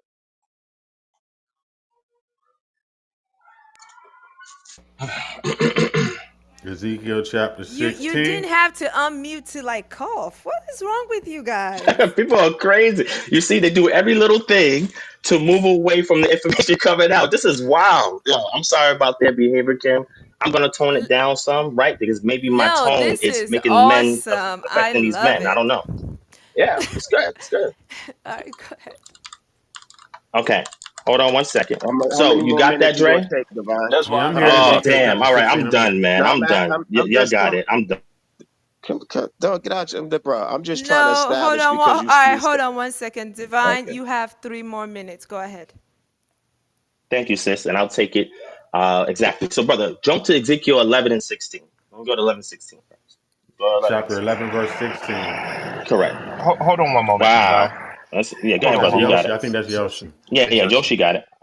In all fairness, Kim, before Divine entered the room, we gave D Swa an open microphone, and more often than not, without interruption. So this is the counter argument. So in all fairness, we need to give Divine the opportunity to get this information out, which I'm sure the room is enjoying receiving, Okay. without interruption. Right? That works. Okay, that works with me. Anyways, yeah, go ahead, Divine. The energy definitely changed. Like you got these men on, like, Hey Kim, ready to go, I huh? can I can say something real quick. This apply. Hey Dre, you reading the fuck out them scriptures. All right, go ahead. Guys, share the room too. Go All ahead, praises. Divine. Read. Go ahead, Yeah, I'm Divine. here, Divine. You said Thank Ezekiel you so much, chapter sis. 11, verse 16? Yeah, yep. 11 and verse 16, and it reads, Therefore say, Thus saith the Lord God, although I have cast them far off among the heathen, and although I have scattered them among the countries, yet will I be to them as a little sanctuary in the countries where they shall come. He's gonna be with them where? Yet will I be to them as a little sanctuary in the countries where they shall In the come. countries, that's the key word, in the countries where I have scattered them, because he exiled them. This is why, and when you see the word scattered there, it's in the Hebrew tense, right? Meaning it's a causative, right? Because he used other empires and nations to scatter the Israelites, right? He said that he will be with them. Who's the them, Dre? Well, hold on. Maybe you gotta look in to see what's going on here. Because remember, somebody's talking about these Elohim. We're gonna get to them in 1 second when I land. But he's talking about who? Start at verse, go to verse, where we at? Verse 5. Start at verse 5 so we can see who we talking about here. Ezekiel chapter 11, verse 5. And the Spirit of the Lord fell upon me, and said unto me, Speak, thus saith the Lord. Thus have ye said, O house of Israel, for I know the things that come into your mind, every one of them. Okay, so who's the recipient of this information? House of Israel. House of Israel. Interesting. So now we see that Yahweh is locked to a people group. And that people group from the text is very specific. When we go into Baal from the Epic of Baal, he is presiding over the region where Mount Safan is at. And Mount Safan is also interesting enough where El, and we're not talking about El in a generic sense, he is posited as a proper noun figure in the narrative. Okay? So we're not talking about generally. He is over the assembly or the council. And the Anunnaki, none of them are over their own council. So if somebody's telling you that one of these deities is over their own is not over their own council, right? And we know that. And we know that El is over the pantheon, as I just read for y'all earlier from Encyclopedia in Ugaritic, then where's his equivalent? Let's read this. Let's go to Genesis real quick, right? And then I'm gonna jump. See, people getting mad. I'm going to the Bible now. I can step right outside the Bible, right? But when I do that, y'all can't. You still can't follow me. So I'm trying to go somewhere where the audience can recognize. So, brother, go to Genesis. We're gonna go to Genesis. Go to Genesis chapter 12 real quick. Genesis chapter We're gonna see 12. who spoke to Abraham. Yeah, read verse 1. Let's see who spoke to Abraham. Genesis chapter 12, verse 1. Now the Lord had said unto Abram, Get thee out of thy country, and from thy kindred, and from thy father's house, unto a land that I will shew thee. Now, that word there for Lord, is that Adonai or is that Yahweh? It's Yahweh. Look it up real quick, Dre. It's Yahweh. So Hmm. he came to Abraham. That's who came directly to Abraham, right? I mean, that's what the text is saying, right? Genesis chapter 12, correct? That's what it says.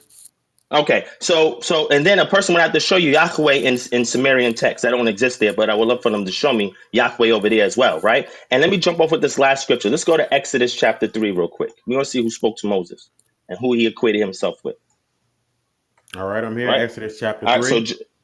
correct. So let's jump down to verse 6. Go to verse 6. Exodus chapter 3, verse 6. Moreover, he said, I am the God of thy father, the God of Abraham, the God of Isaac, and the God of Jacob. And Moses hid his face, for he was afraid to look upon God. So the deity said he's the deity of who? I am the God of thy father, the God of Abraham, the God of Isaac, and the God of Jacob. Okay, jump down to verse 15. What does that say? Verse 15. And God said moreover unto Moses, Thus shalt thou say unto the children of Israel, The Lord God of your fathers, the God of Abraham, the God of Isaac, and the God of Jacob, hath sent me unto you.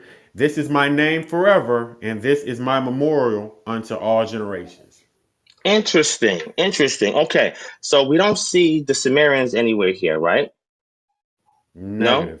Do you see the Sumerians in here anywhere in the text? Okay. Negative. What about the Akkadians? Do you see them here in the text? Negative times two. You don't see that either. Okay. So when we're looking at things, and again, we're talking about landlocked deities, right? In Genesis chapter 10, it lists out what's called the table of nations, right? And it talks about all these people groups and all these regions, right? We know who the people groups are that went to Mesopotamia.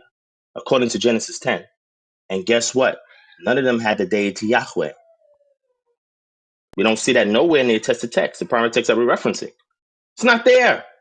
So when I ask questions, they're very precise. When I ask questions, they're very specific because I've had these conversations in other circles.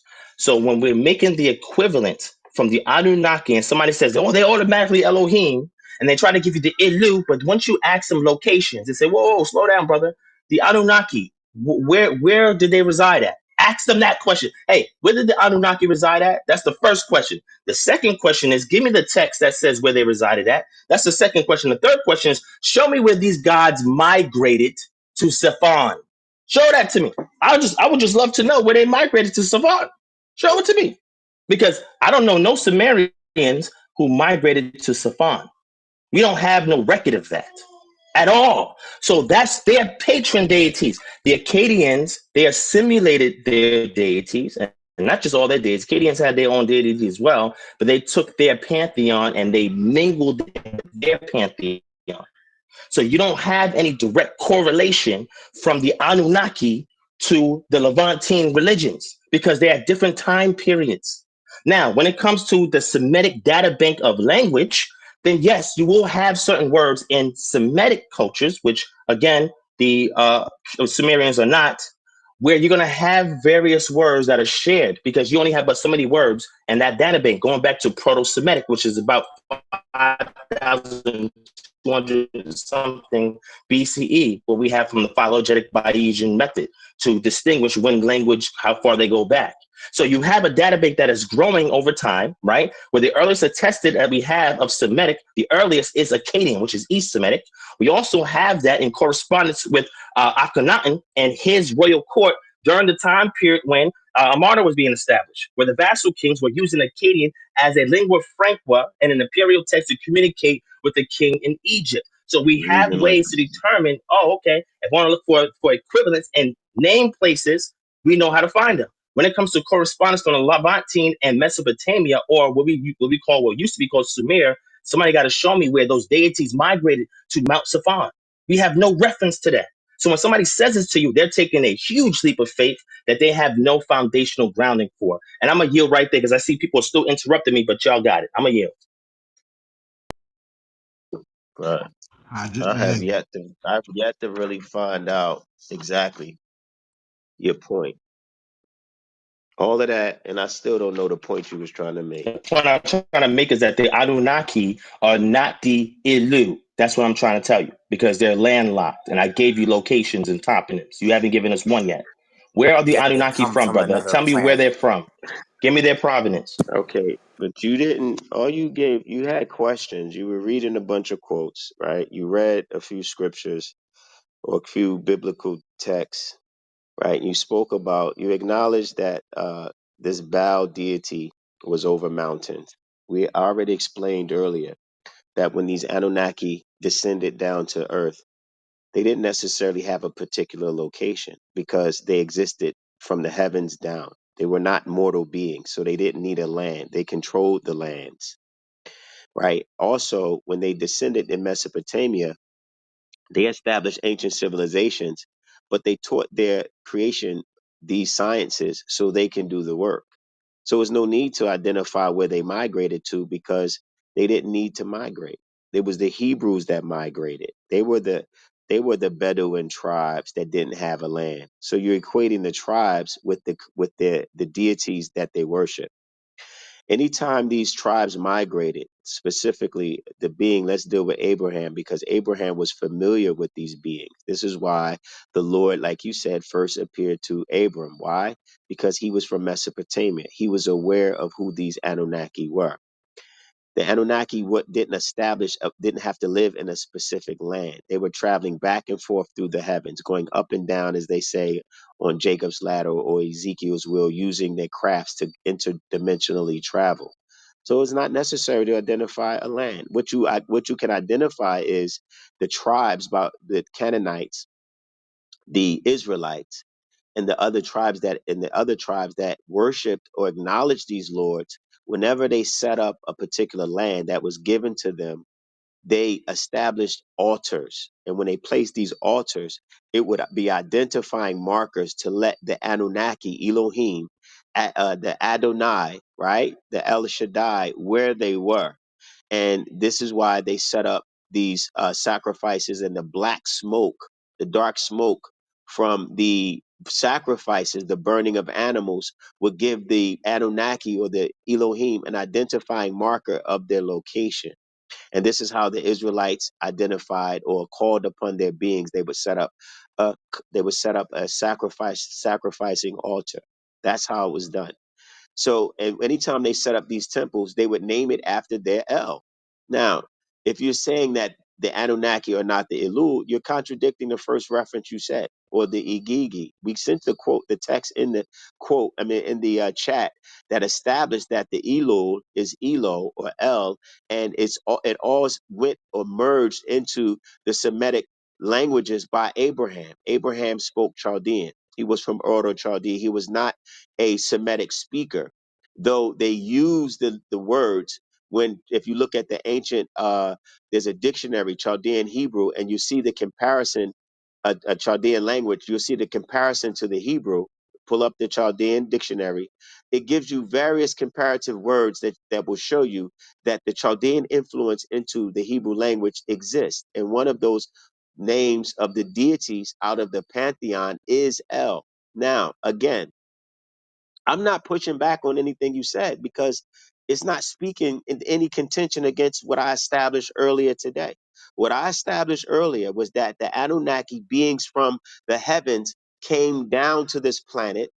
They intermingled with their creation. They had sex with them.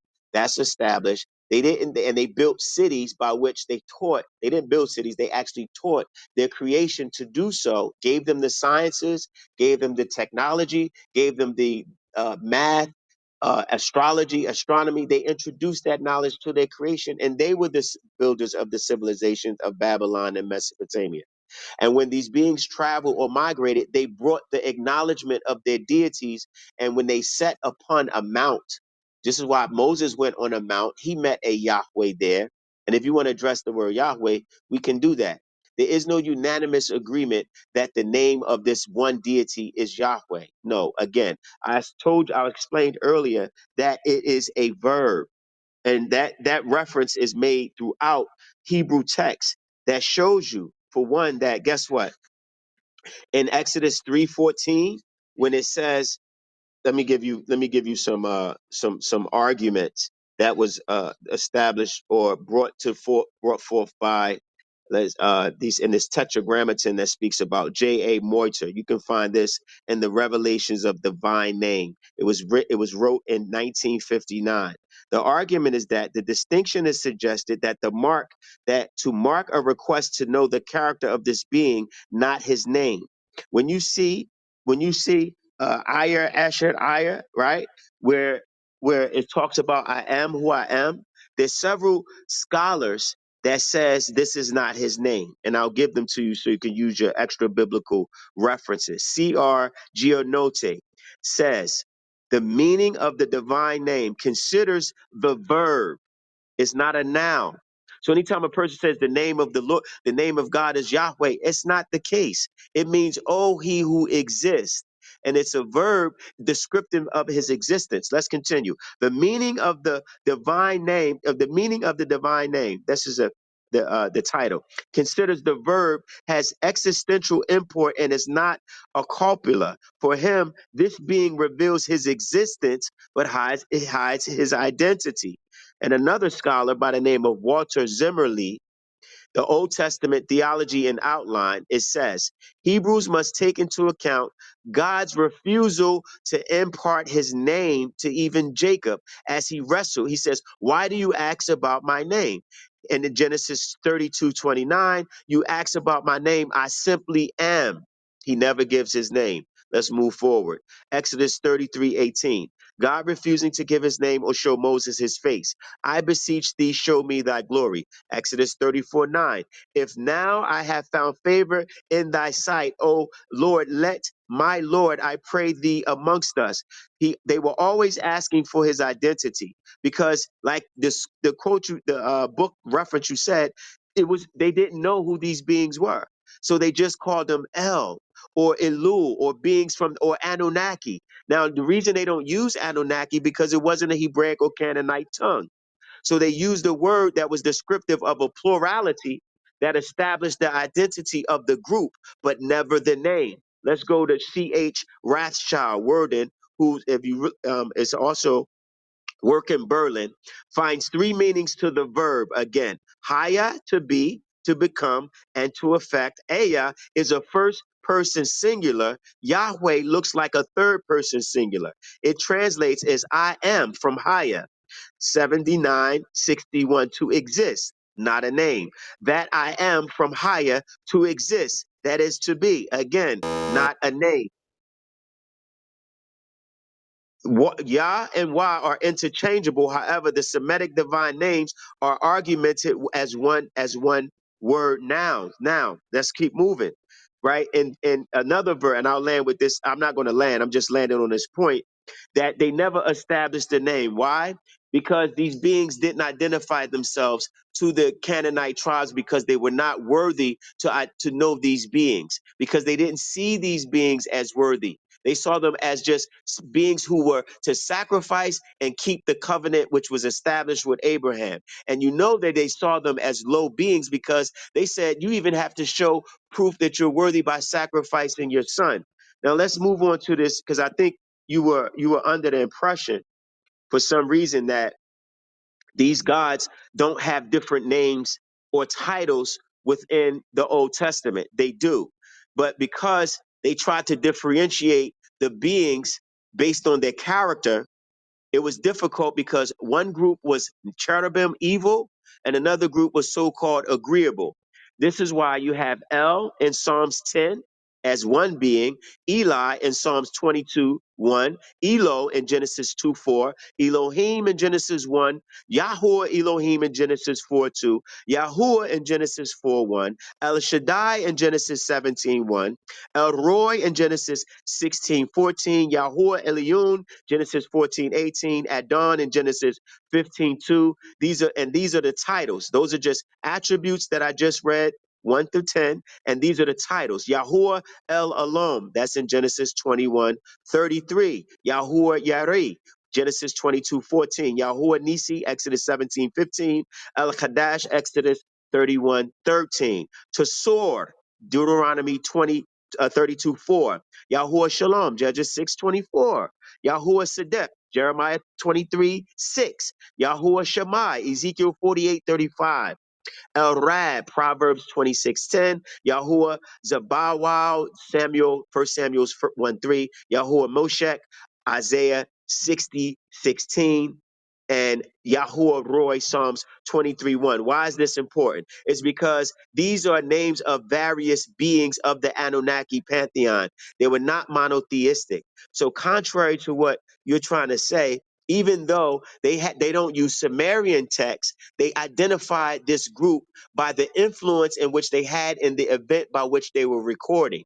And so they had to differentiate these beings by their character. Sometimes this being was very evil or what you call furious, right? And some of these beings came and they said, okay, they came to devour, feed them.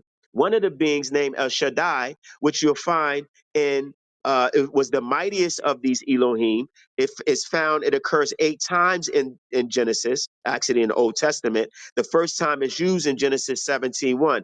I am the Almighty of the Elohim. This is one of the beings talking. Walk before me and be thou perfect. Is this all of them, or it's a different one? It's a different character. And he shows himself also in 28:3. It says, this time in the English, at this time in the English translation, it says, and God Almighty, 28:3.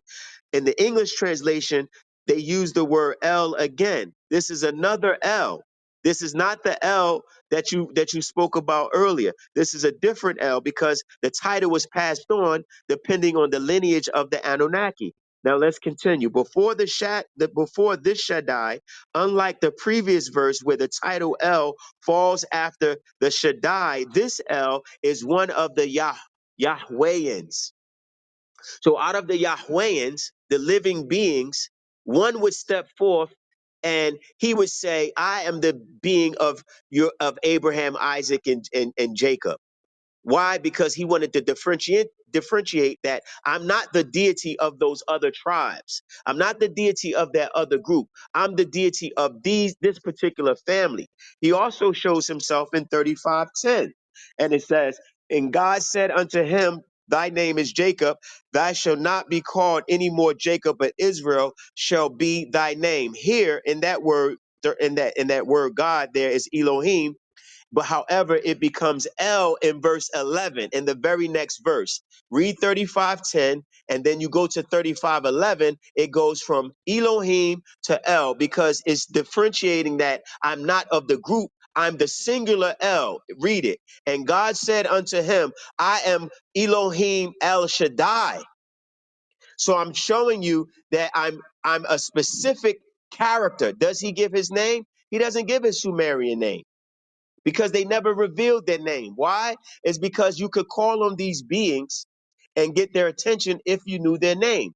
Right now, amongst the Judaic world, they don't call on the name of the being. If you ask a Jew, what is the name? They say, oh, we don't call his name because they were afraid if he showed up. So they use the word Hashem, which literally means the name. Now, let's address this nation because a lot of times people say we're a nation, right? The Hebrew Israelites say we're a nation of people. You're not a nation. The word nation is goyim. It means Gentile. And you'll find it under the Strong's number 1471. It's translated as heathen 143 times in the Hebrew in Genesis. So when a person says we're a nation of people, you're not a nation. Nation comes from the Latin word natio. So the word wasn't used in the Hebrew as the definition that you're using now. Literally, it comes from pro-Italic natio from the Latin nasis. The word there in the Hebrew is not nation, it's Gentile.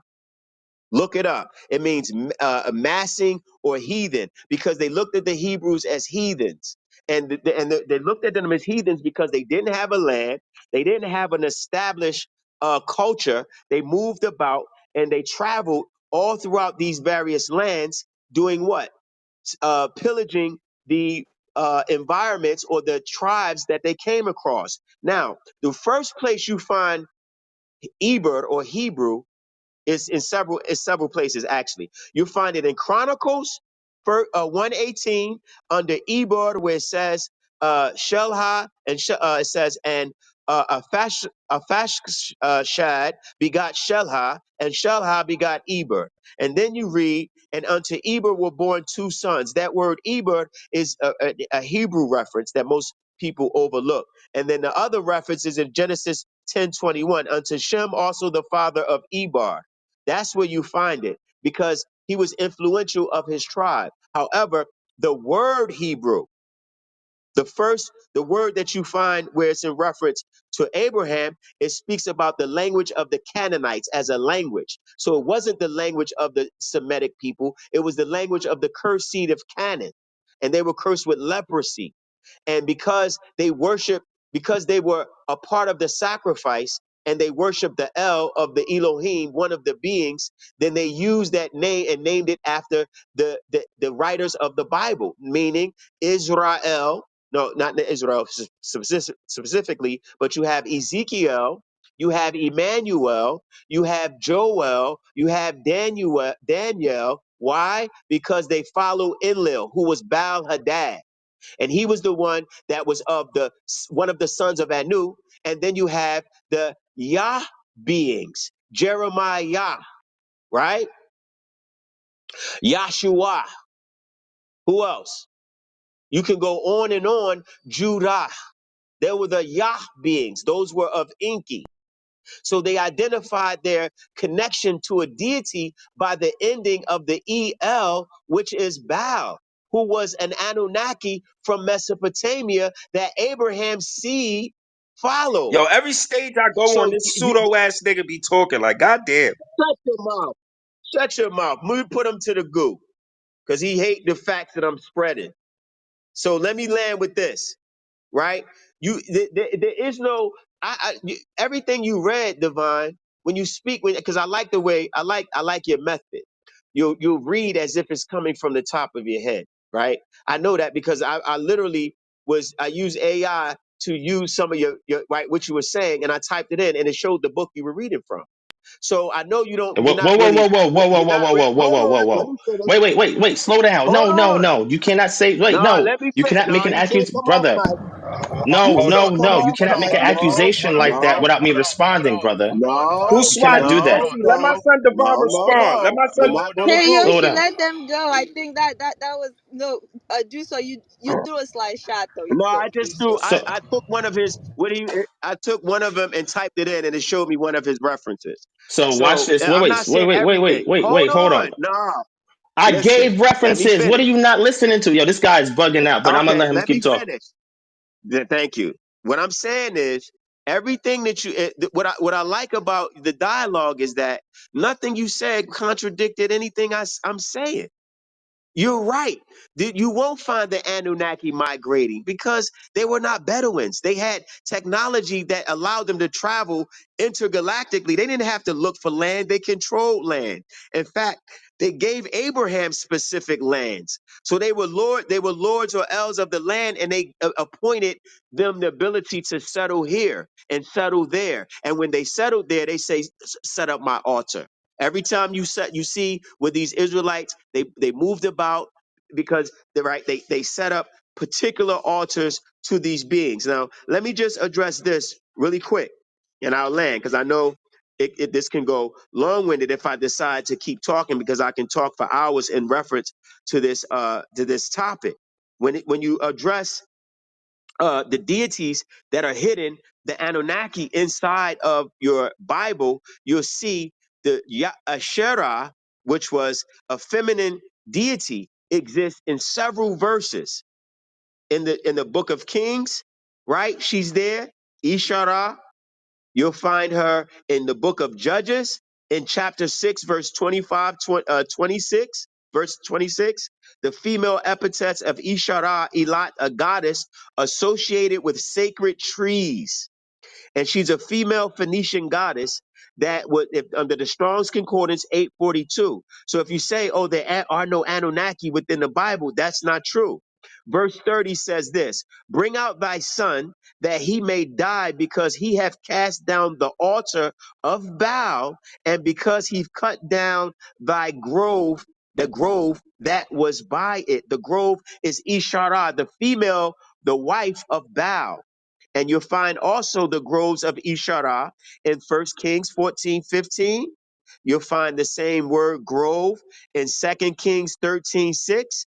Isharah or Asherim in the Bible by Susan. It's a book, so you can find reference. Encyclopedia of Jewish Women.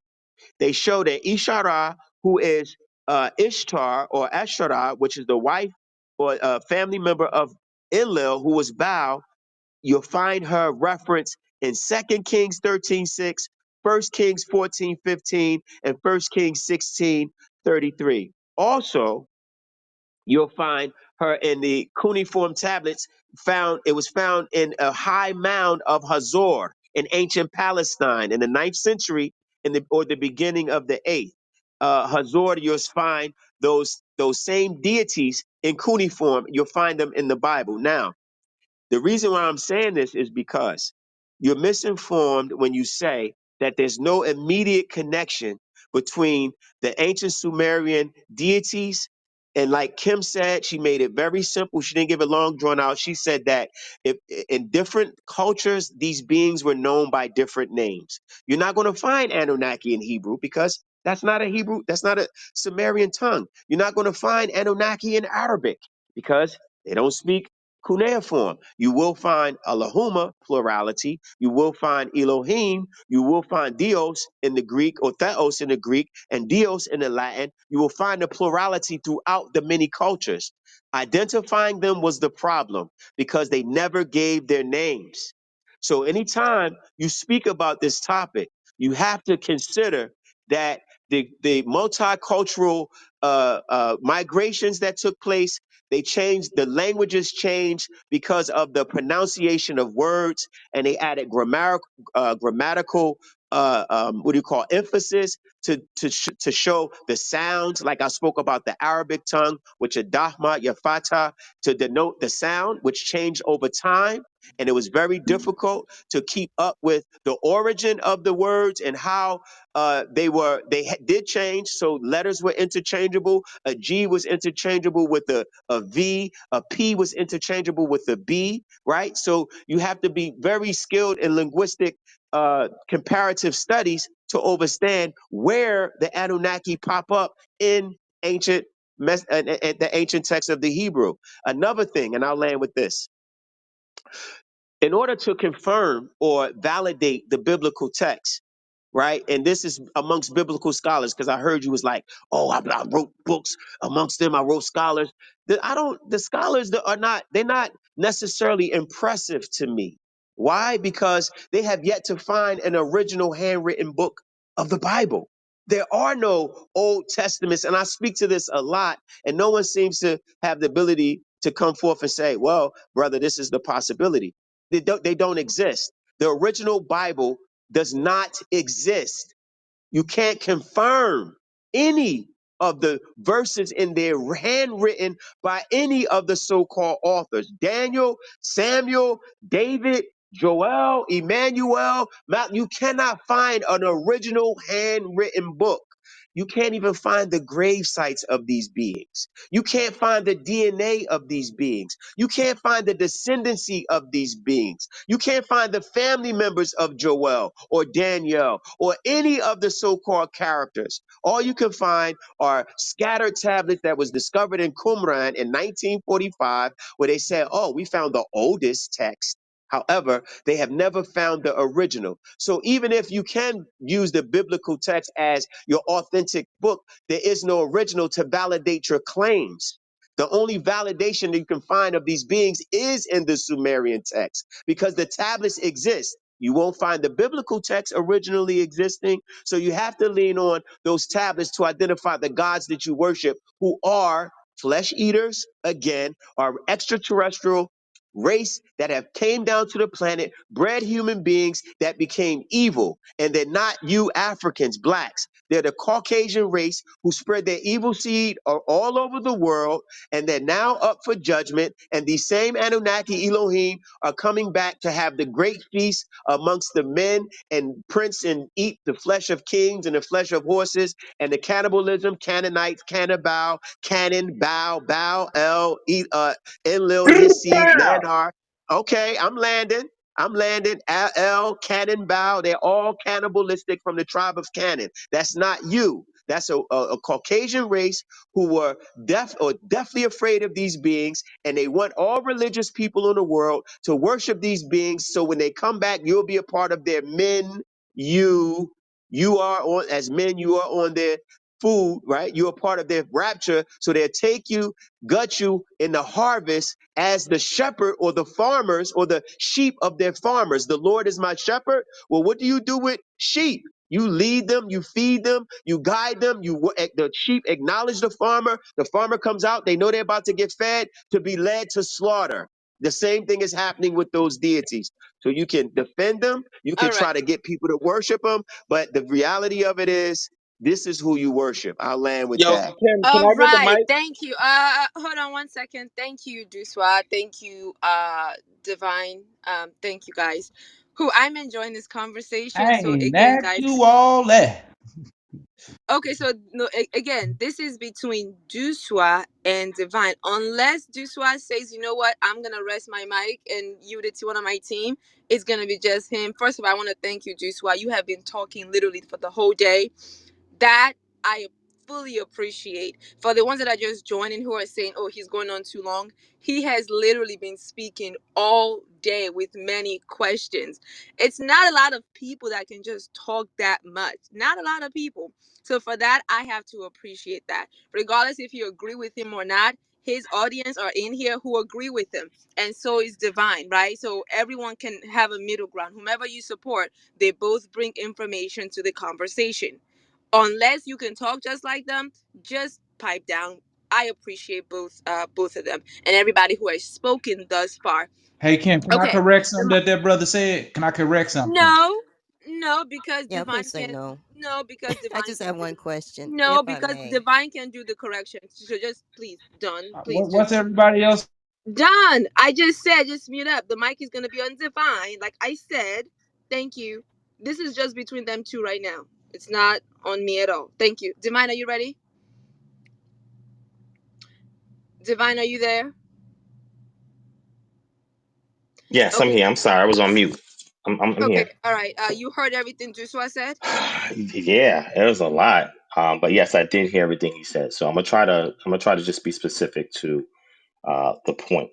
Okay. So thank you for that, sis. All right. So the brother said so much. It was like a whole word salad, right? It's like a buffet or whatever. It's very difficult to follow because he's going everywhere. So let's be specific, okay? Let's get some bullet points, all right, as we proceed through what we're talking about, right? And a lot of stuff he said in the latter part, you're not going to find no text that say none of that, right? That comes from Dr. York, right? I'm reading two scrolls right now. That's where he's getting it from, right? So he's appealing to a scholar, right? Just like everybody else is appealing to a scholar. That's what he's doing. He's appealing to an authority that I don't respect as an authority over the subject matter. I respect the work Dr. York has done for Black people when he was able to do it. I mean, he's in prison now, right? And what he brought to our people, which is to think critically. So I respect that. But he's not an expert in the subject matter. A lot of things he got wrong, okay? But I'm not going to make this about bashing Dr. York because I don't hate Dr. York. I'm just saying a lot of the information that he's telling y'all, where he's pulling all these things together and aggregating all this information together, most of it is based on what Dr. York said about these subject matters. So he's just regurgitating, echoing what Dr. York has said. And for the record, I'm going to share a link in the chat of all the Dr. York book scrolls that I have, right, on this subject matter. And the ones that Brother Doosua said that he mentioned the latest ones, which I may not have, I asked him to send me the link. So Doosua, while you on quiet mode, please send the link to me so I can patronize. And then I'll get the PDFs from there. I'll read it as well, and I'll see what his latest work says to see if it contradicts his older work or if it's in alignment with what he says in his older work. Because one thing that Doc was doing was elevating knowledge. He said that he had to go through all the schools of knowledge in order to get Black people to where they need to be, right? So if he's elevating knowledge now in 2023, I would like to see where he stands on certain subject matters that he spoke about back in the 70s and 80s and 90s, etc., right? So back to what we're talking about, right? The Anunnaki, again, talking about the term, is not found anywhere in the Levantine region, right? This was confirmed by Doosua. He acknowledged that as first bullet point, right? The term Elohim and its equivalents are not found in Sumerian. I just want to make sure we understand that. Number three, the brother was talking about original sources. Everybody knows that we don't have the original text for the Bible. But you know what? Scholars don't care about that. You know why? Because there's some texts that you have to refer to an Akkadian that speak about texts in Sumer that we don't have. See, this is the type of genealogical fallacies being committed is ridiculous, right? Third, correlation does not equal causation. When somebody correlates something, right, it does not mean that one caused the other. That's a fallacy. The brother committed a whole bunch of them because he's saying things again that if you go to Dr. York's work, you can see how this brother's brain is. He's working like a textbook Dr. York student. Textbook, right? Here's the errors in a lot of things he said. One of the things he said is that the names of the gods are not mentioned in the Bible. This is utterly ridiculous, right? Dre, you still there? I want to see because he says, oh, you can't mention these gods. Well, you know, the sons of El had names. And you know what? We have the equivalents from Ugaritic in the Bible. We have the equivalents there. So their names were mentioned. But we're just gonna go to the Bible and look for it, right? Are you there, Dre? Or if Dre's not there, can somebody else jump in for a reader, please? Anybody? Nobody want to read for me? Okay. Trilla, do you want to Ali read? Ali Oxenfree. Thank you, Trilla. You there, What you need, Trilla? brother? All right, so Okay. we're gonna see if there's names of other gods that's in the Bible, and we want to see if these gods are mentioned elsewhere, right? So the first god that we're gonna go to is Asherah, that the brother mentioned, right? Because remember he said, well, you can't. The names of these gods are not mentioned. If people mention the names of these gods, then okay, let's take a look. Brother, go to Second Kings first. Second Kings, chapter 23 and verse 6. It's the book of Second Kings, chapter 23. Look at verse 6. And he brought out the wooden image from the house of Mm-hmm. the Lord to the brook of Mm-hmm. Kidron outside Jerusalem, burned it at the brook of Kidron, and ground it to ashes, and threw its ashes on the graves of the common people. All Verse right, 7. now go to verse. No. Go to First Kings 15 and 13 now. 1 Kings 15 and 13. Yes, sir. All right, boom. 1 Kings 15 and 13. Also, he removed Makah, his grandmother, from being queen mother, because she had made an obscene image of Asherah. And Asa cut down her obscene image and burned it by the brook of Kidron. So, and those two, the first one you said wooden pole, and that's what the Asherah is. It's a grove, a tree grove that is used as a cultic item for worship.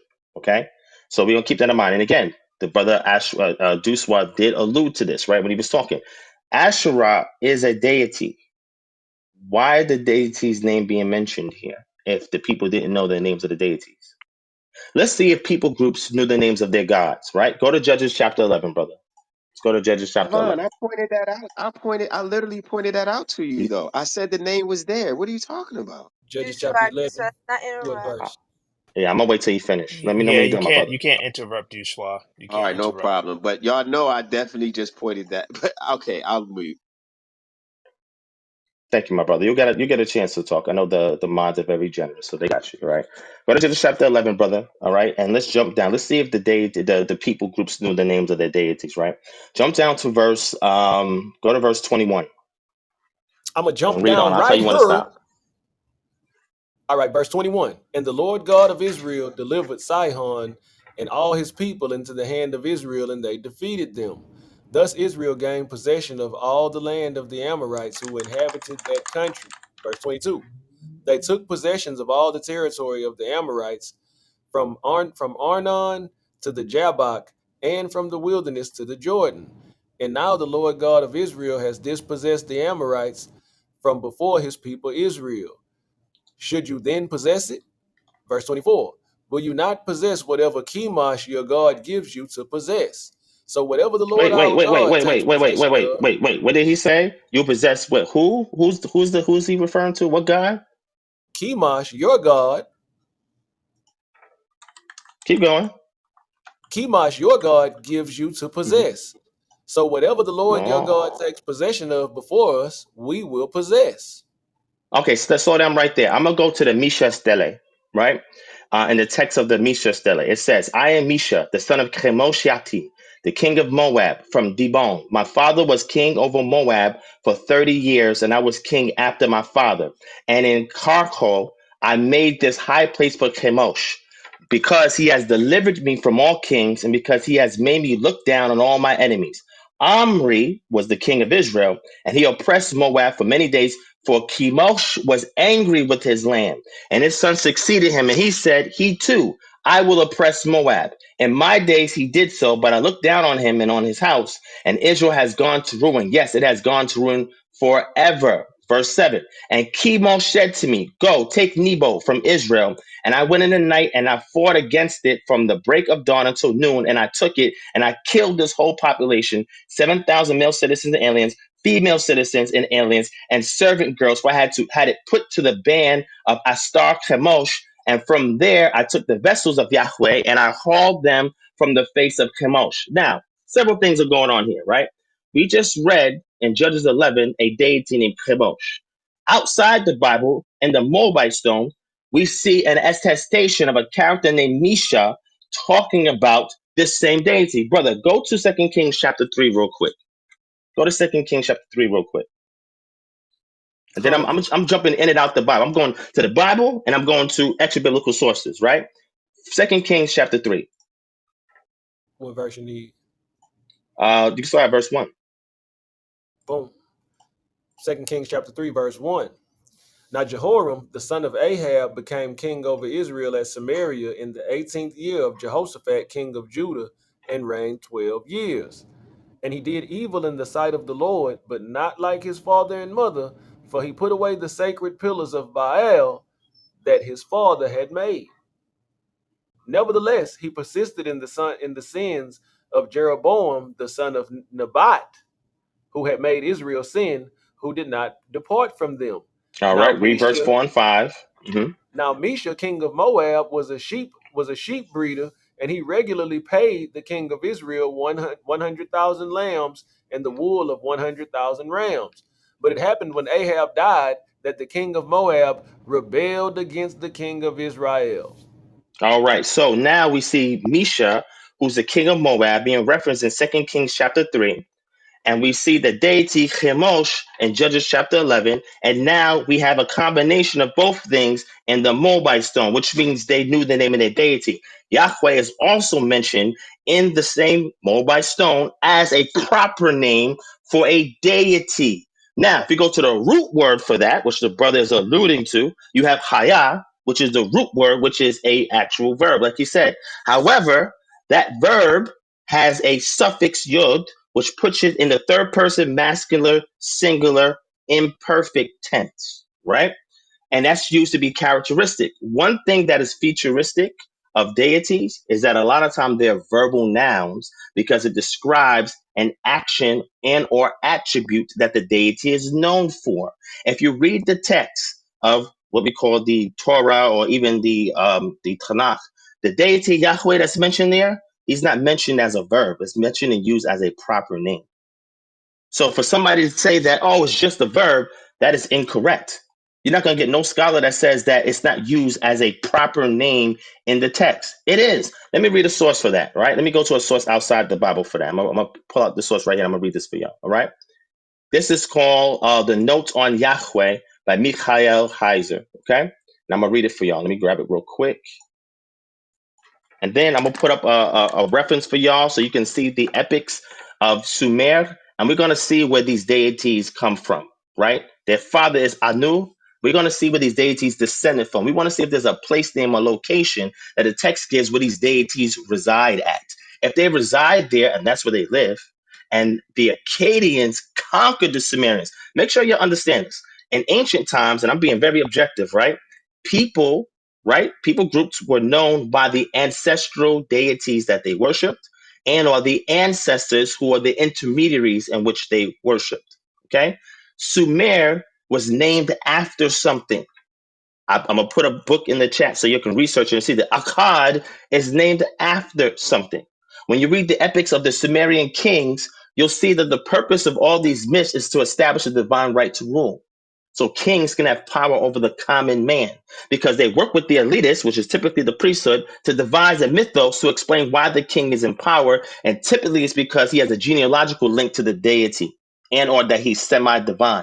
Every ancient Near Eastern culture has something along those lines. Matter of fact, in the Bible, you'll see in Psalms chapter 2, guess what happens to David? He is called the begotten son. He is the son of God.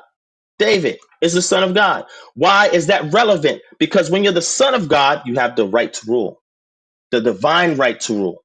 So all of these kings have to have some kind of linkage to some deity that affirms their kingship, that protects their kingship and provides for their king. And we'll see that in Psalms 23. The Lord is my shepherd, I shall not want. He making me lie down on green pastures. You store up my soul. He lead me by the still waters. This is all hymnals to deities. That is obligatory if you're a king, because this is the way that you show your doxology, your method of worship and obedience to the king. And who's the ultimate king? It's the deity, the patron deity, because he's believed to be the first king of a region. We see that in 1 Samuel chapter 7, where Yahweh said that he is the king and he delivered them from the Philistines. But 1 Samuel chapter 8, the people said, no, we want our own king. The deity is always the first king, and then he adopts a person and or in some of the cults, he mates with a woman to produce a son, and he lets him be his representative in the earth. This is why you see in Psalms 45, the king of Israel is called God. You see that he makes Moshe in Exodus 7 a God. This is all of this is important to note because If you're gonna say that that deity, some of these were patron deities, like Enlil was a patron deity. Who was he the patron deity over? What Sumerian king has his name as a theophoric name? Because those are the ones that represented Enlil. The closest you're going to get with Enlil to the Levantine region is Babylon. The Levantine region had their own pantheon of deities, their own mythos explaining who these deities are, where they came from, and all of that. Just like when you read in the book of Enoch, it talks about those that come down to where? Hebron.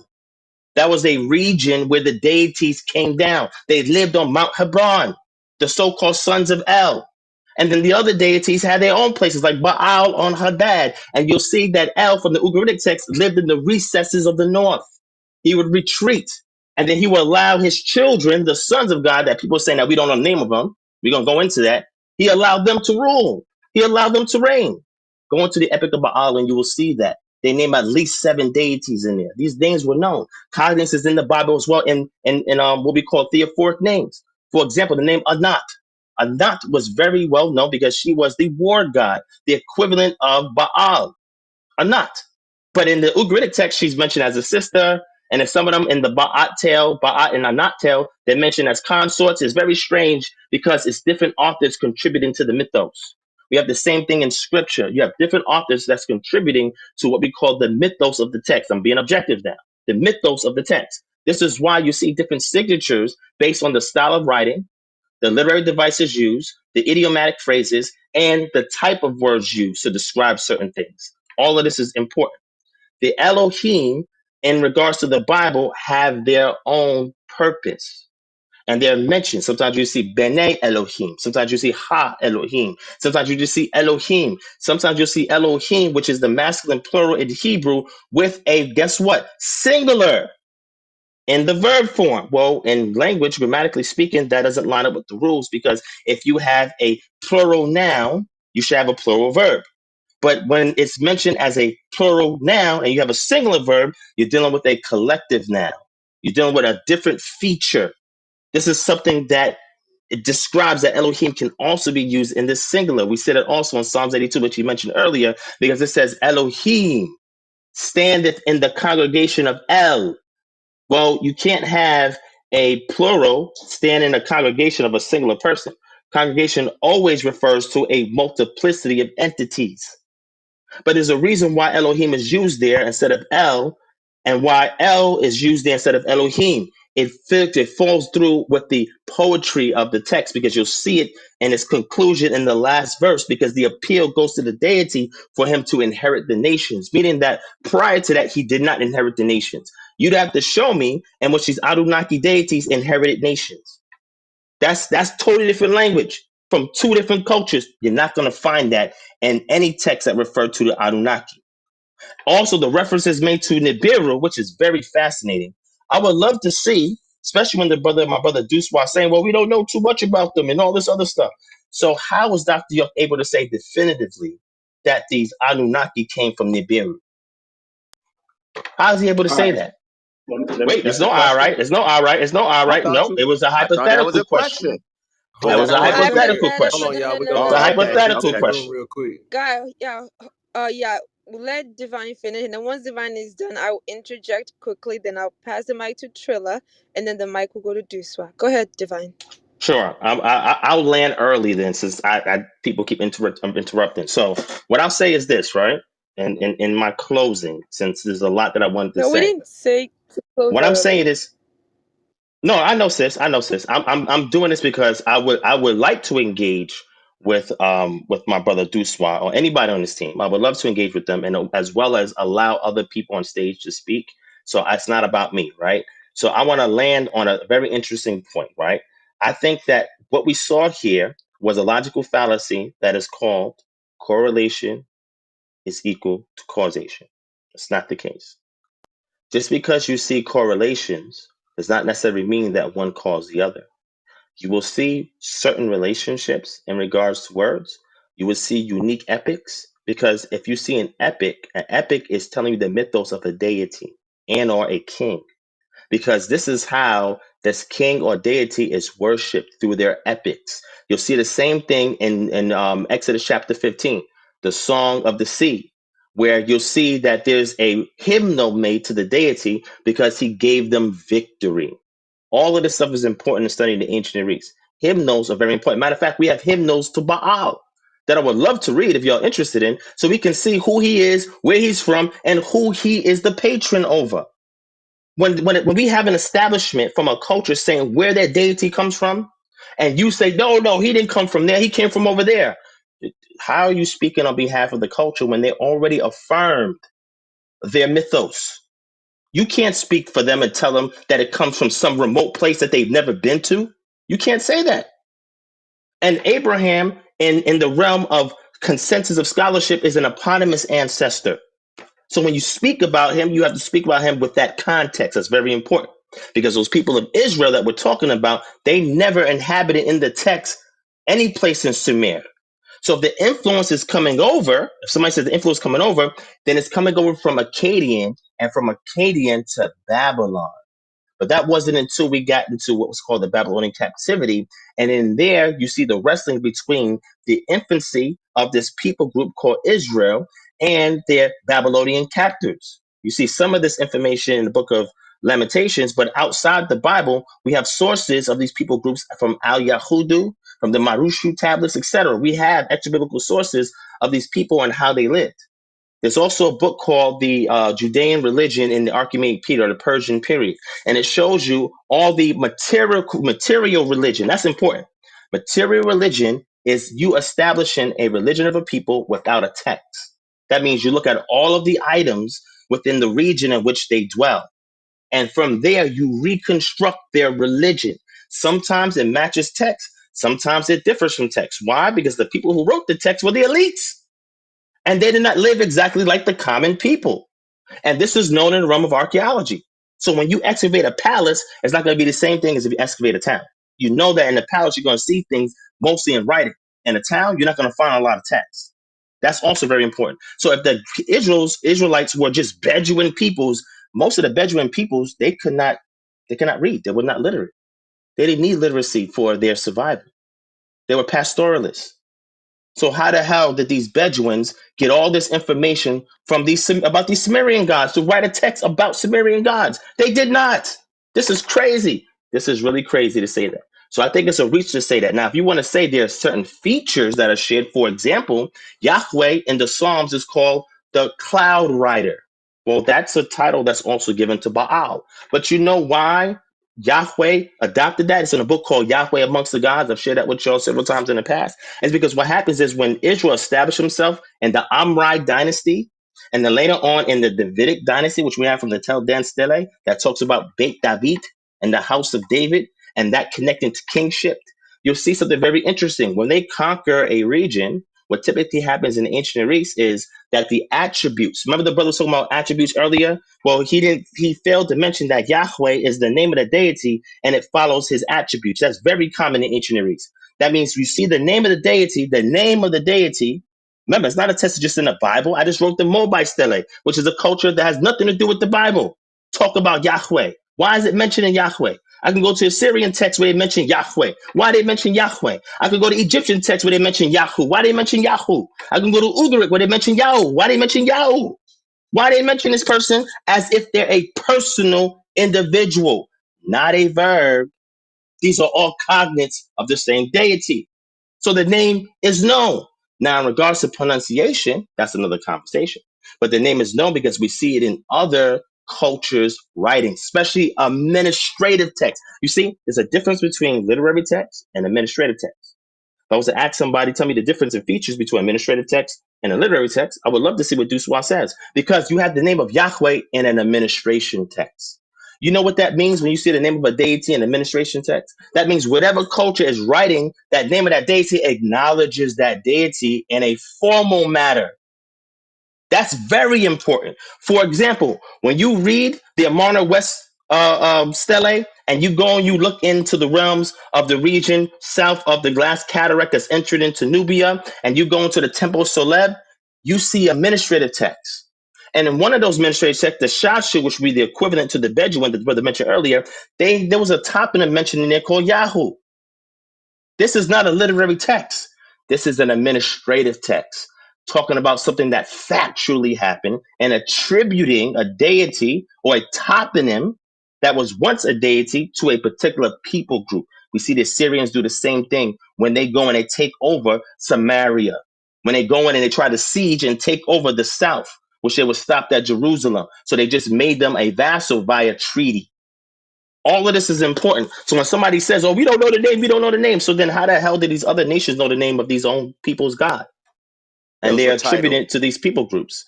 Okay, the Those brother were keeps saying titles. title. Brother keeps saying title. Yahweh is not a title. It is a proper name for a deity, as I give you in the Moabite stone. Is Lord a title? No scholar, that's Lord. Yes, Lord, it goes Okay. back to Bel So that we is see in Lord Babel. Hold Yahweh? on, that goes, brother. Bel is the Babylonian equivalent of what we call Lord. Baal would Is also Lord be, a title? brother. I'm gonna land, and then I want to engage with you, and then back off and let the people talk. Can we do that? Let me just land, and then I want to engage with you because I would like to do that. Right. Go So ahead. just Yeah, to we're land, gonna reset the room first. no problem. Y'all got it, right? So like I said, in regards to Yahweh, the deity is known outside the Bible as a deity. It is in administrative text, it is in literary text outside the Bible, and it is attributed to the people of Israel. It is. That's where the attribution goes to. So that All means to right. say, oh, they didn't know the name of this God. Yes, they did. They have it all throughout their text. And the things that the brothers mentioning, these are attributes that the deity is known by, like El Shaddai. Shaddai is an attribute of El. And that attribute helps to distinguish, like the brother said, a very important feature of the deity, because that those are covenant names, covenant titles, when you see those things mentioned. So if I'm going to provide you with sustenance, then I'm the deity, the deity's name, you put an underline, and then you put the attributes. Because that deity is doing that. Matter of fact, when you go to theophoric names, that's the purpose of a theophoric name, to invoke the deity's attributes. That's Is important. it not? Yesha, Yahoo, It's, and Yahoo would be the oldest it's not rendition a, of Yahweh. but It goes back further. It it's a goes back further. title. It goes back further. It goes back further. It goes back further than when we get Yahweh. We have that reference before we get any reference to Yahweh. That's very important. Yahoo. So if you want to see the equivalent that is the oldest, go back to Egypt. It's mentioned there. And that is a proper name for a deity. Now, when we get to the administration age of Israel, now we see the full name spelled out as Yod He Vav He. Look it up. Matter of fact, I'll read it when I come back around. So All go right, ahead, right. So Joshua. You hold have on, a real question quick, you want to brother. ask me, Real brother? quick, All right, let's okay, hold on. let's reset. Yeah, we have Okay, to let me do a back off. Let me reset. So back off. let me say something really quickly. Okay, thank you so much, everyone, for joining the conversation. Trilla will be the one to do a reset to let us know exactly what the argument is about currently. For the ones who are back channeling me, he can articulate it better than I can. I know that there are people on stage who want to join the conversation. Just give it like maybe 30 more minutes, then we'll open the floor up. I definitely want to hear from A Marvelous. I think he will be engaging Yoshi. So this conversation came about. I know we do biblical topics a lot, but last night, A Marvelous was telling us that we have alien DNA in our blood. And I think it was done with it that called him out on it. So I said, you know what? I did a room on the Anunnaki a while ago. So let's see if we can combine it with like some Bible. And then I saw Doosua this morning and I saw Trilla. I said, okay, these are like my guys. Let me reach out to them. And here it goes. And then Divine Prospect pulled up this afternoon. So thank you so much, everyone. Thank you, Yoshi and Miss Stephanie, for just joining the dialogue. I really appreciate you all. Whew, okay. At this time, I think the stage would love to see you guys go back and forth and dialogue a little bit. But before that, let me yield the mic to Trilla. Guys, share the room if you haven't done so. It's a wonderful, wonderful discussion. Trilla, you have the mic for a nice reset. Thank you. All right, Hold this on one moment, Trilla. Hold on 1 second, Trilla. Hey, Dunn, are you in here? Yoshi, you're in the matrix, you're in the my babe. matrix, brother. Try again.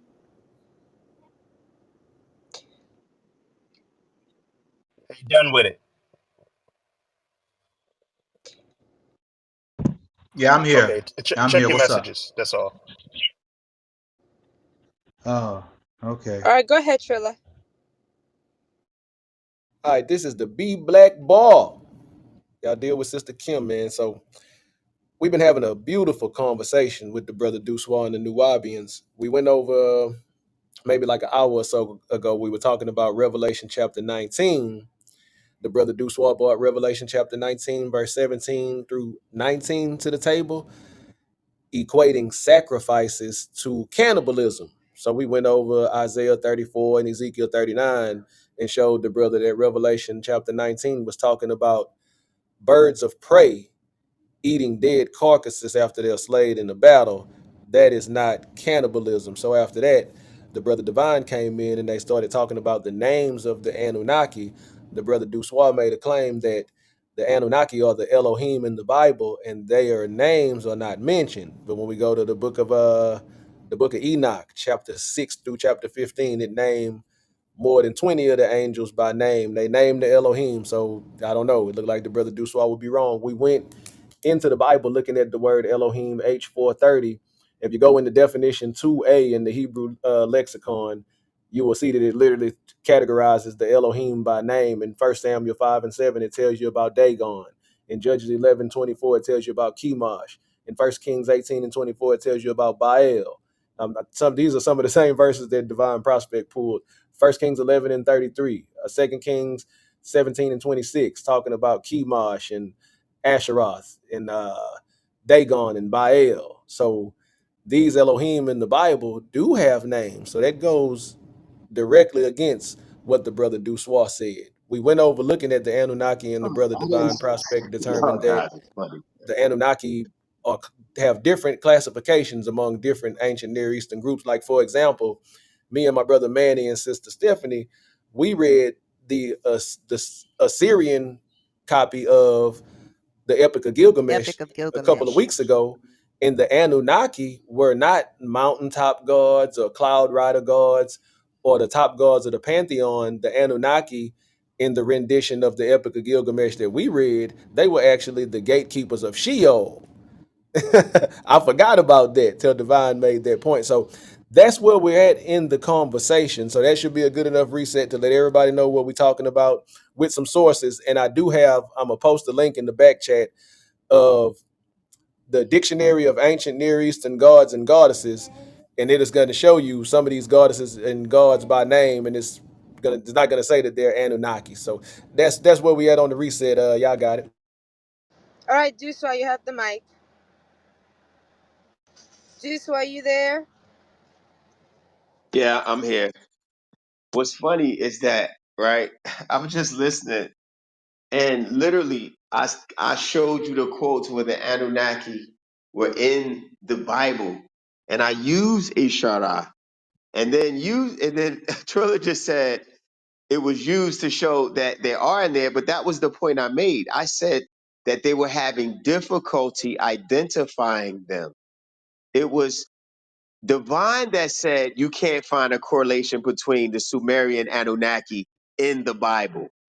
I don't know how y'all switched up the argument and flipped it on the side of him proving that Ishara. I told in my second presentation, I said that Ishara is an Anunnaki deity, the wife of Baal. And that's an Anunnaki name from the Sumerian text. So how did you get that? It was proof that the names were in there when I told you. What I said, I explained is that they had a difficulty, the translators, identifying the various Anunnaki by name because the beings were not readily giving their names because of the ability to chant or call them out in order for them to manifest. So there really it was no argument. Like I didn't see an argument there. A lot of what Devon has spoke, right? He was speaking to the exact thing I've been speaking about. But what he used these various references was confirming. So it was no need to come off mic and address it because it was validating my position. The position I said, and I'll say it again, that when you read the text, the translators of the Septuagint and the various biblical Hebrew translators, right? They lost the Hebrew Bibles or the Hebrew text, biblical Hebrew, because they were in bondage, and Judah was in bondage in the what century was that? In the 6th century. So they lost all of their documents, they lost all of their information, and so because of that, they had no text that they can make reference to when they came out of bondage, and so The translators were not able to reference who these beings were, so they had difficulty identifying them by name. That was it. Now, Yahuwah, he says, well, Yahuwah is a name. And then I asked him, is Lord a title? The Yahuwah, you can't say Lord is a title, but Yahuwah is not a title. Yahuwah is a title in reference to not one specific person. The same way Lord is a title, right? That is not reference to a specific person. Like I said, there are many lords, just like there are many Yahwehs. It was a verb that was in reference to a specific being who they were speaking about at the time, or whatever event that he was interacting with human beings with. This is why you have lord of you have lords in Britain, you have lords of authority, you have landlords, you have warlords, and the landlord is the lord of the land. Is that a title? Yes. Is Yahweh a title? Yes. That's simple. One, two, three. I can go into a long, drawn out semantics, but I don't see now what I found out interesting, what a lot of people don't know, is that Duswa, every time we have these, yes, Duswa. I wanted to yes. ask you this before, but and this might help. The word Anakim, the Anakim. No one mentioned that that was in the Bible as a tie-in to either side. Can either your divine explain what that is, and is that in fact referring to a Anunnaki, a class of Anunnaki? Because in one of the Bibles it gives a little dissertation stating that they hail from the Anunnaki, and I just want clarification. I tried to ask this earlier, but y'all were so busy in the back and forth, I couldn't interrupt. Yeah, well, that's in Deuteronomy chapter 2, verse 11. When you see it there, it's also in 221. It says, I'll read it real quick. It says, the Emim dwelt therein in times past, and people great and many and tall, as the Anakim. Yes, this is a seed of the Anakim. When you read verse 11, it says, which also were accounted giants as the Anakim, but the Moabites called them Emim. So they were called Emim, however, they were Anakim. Now, the word Anakim in 06062 is an Anakite, a descendant of Anak. These are the Anunnaki. When you see that, however, because the names, now, like it says, the Moabites called them Emim. If you go to chapter 1, verse 28, you'll see them again. Now, when you see them in verse 28, it says, whither shall we go up? Our brethren have discouraged our heart, saying the people is greater and taller than we. These are the Anakim. They're saying they're greater and taller. There were giants in the earth in those days. This is the same descendants. The cities are great and walled up to heaven, and moreover, we have seen the sons of the Anakim there. So these beings were giants. The same when they incarnate, they come as these tall beings that would devour human beings everywhere in their sight. So yes, the Anakim is a descendant or seed of the Anakites or the Anunnaki. Now, what happens is the Anunnaki, when you hear the title, you think that it's just in reference to one specific type of being. They're classes, like you have the Igigi, you have the Hey, Dingir. Joshua, is it okay Yes. if you maybe keep your response like 3 minutes so Yeah, that way sure. you guys can begin the back and Sure, forth? no Is that problem. okay? Yeah, that's fine. So Okay. yeah, I just gave her those quotes. So you could look it up in Deuteronomy 2:11, 221, and 128. And you also see sons of Anak in Numbers 13:33. All right. Okay. So Much we will obliged. begin the just the engagement between both of them so that way the response isn't so long formatted. It's just like somebody will ask you a question, you respond. Divine, Duswa did say that you are a secret student of Dr. York. You have all of the books, so you guys I'm sorry. in Yeah, that way. He said you learn from the No, master. you know that we have that inside joke because he I calls me know. brother, I I, call him I brother. We know. secretly know what that means. And pops and Uh, stuff like that. Yeah, we know what that means. all Yeah, right. we So good. We good. who wants to begin the line of questioning, Divine or Duswa? Which one of you? Oh, ask him questions It should be or age ask before just in. beauty. So I'm gonna let him go. No, just Okay, Kim, I'm just curious. Are you saying this question to shoot at to Divine yeah. or back vice versa? hmm Oh, okay. Well, really, like I was pointing out when listening to Divine, I really don't see any arguments in his. And I actually, I actually like the dialogue because he's one of the brothers that joust my, intelligence and references, and we can have this type of conversation. So I don't really see any pushback. Like I said, he knows, we're on the same page on certain instances. There's a lot of information to digest. I don't really have any questions. I mean, the dialogue was good. We went some hours. I'm good on any questions. I mean, we can go back and forth, but I mean, it's really no point from this angle. If you want to ask the questions with the other brothers, that's fine. I kind of been Okay, speaking for about 12 hours, so awesome. It's over for Yeah, now. that's okay. Okay. All right, we can just open the floor up now. Looks Can like they Divine both took. answer that same question, Lady Kim, that I just posed to Duswa? I'd like a balanced opinion on the All right. Anak. Can you yes, Mama Stephanie, can you repeat your question again, if you don't mind? I'll do my best. The reference in the Bible to Anak, Anak, who was a forefather of the Anakim, Anakim. Is that a reference to a class, or is that a reference to any of the Anunnaki at all? All right, great question. So Anak or Anakim and Anunaki or Ku, which is the suffix, they are not cognates of one another. So when somebody says this, it's very fascinating. I'm gonna read a book. This is the same book that I was reading earlier called the Anunnaki Gods According to Ancient Mesopotamian Sources. Right. And again, I agree with Deuce. I think we had a great back and forth. And we get passionate sometimes. I'm a little bit more, probably a little more passionate than he is.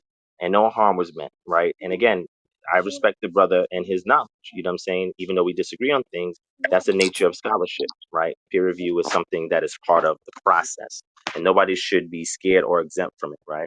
But in this book on page 5, I'm gonna give you the etymon or the form and spelling of Anunnaku, which is the suffix, which should be related to the eing in Hebrew, but they're two different things, right?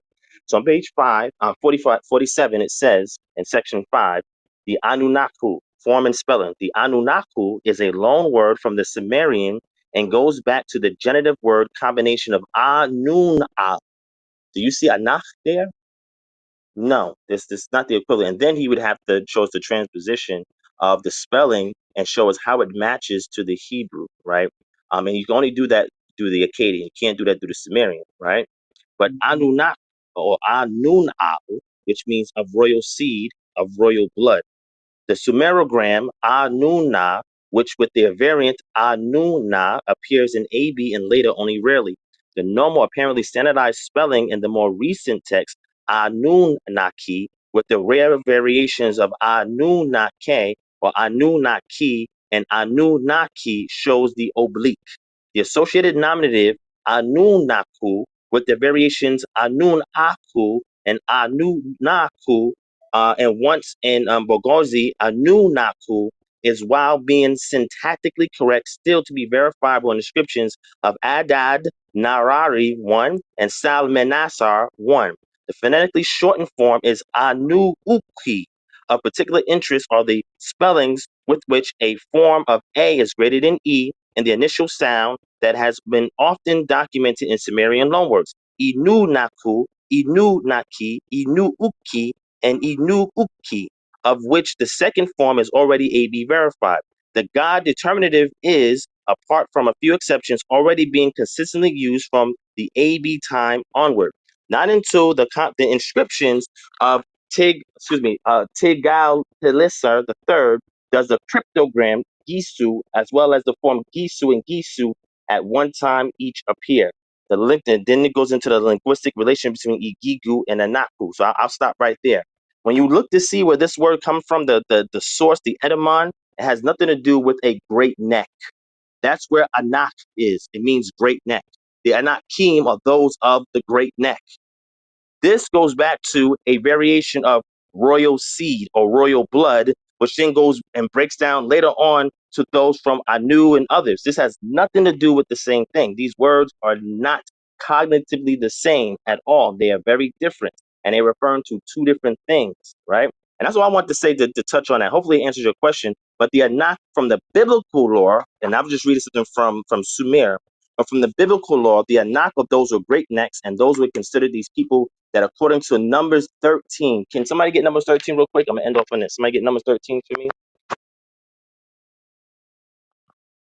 Hey, anybody want to read for me? Okay, I'll read for myself. I'll get it for I you. got I'll it. get it for you. All I'll right, get it thank for you, you, thank Divine. you.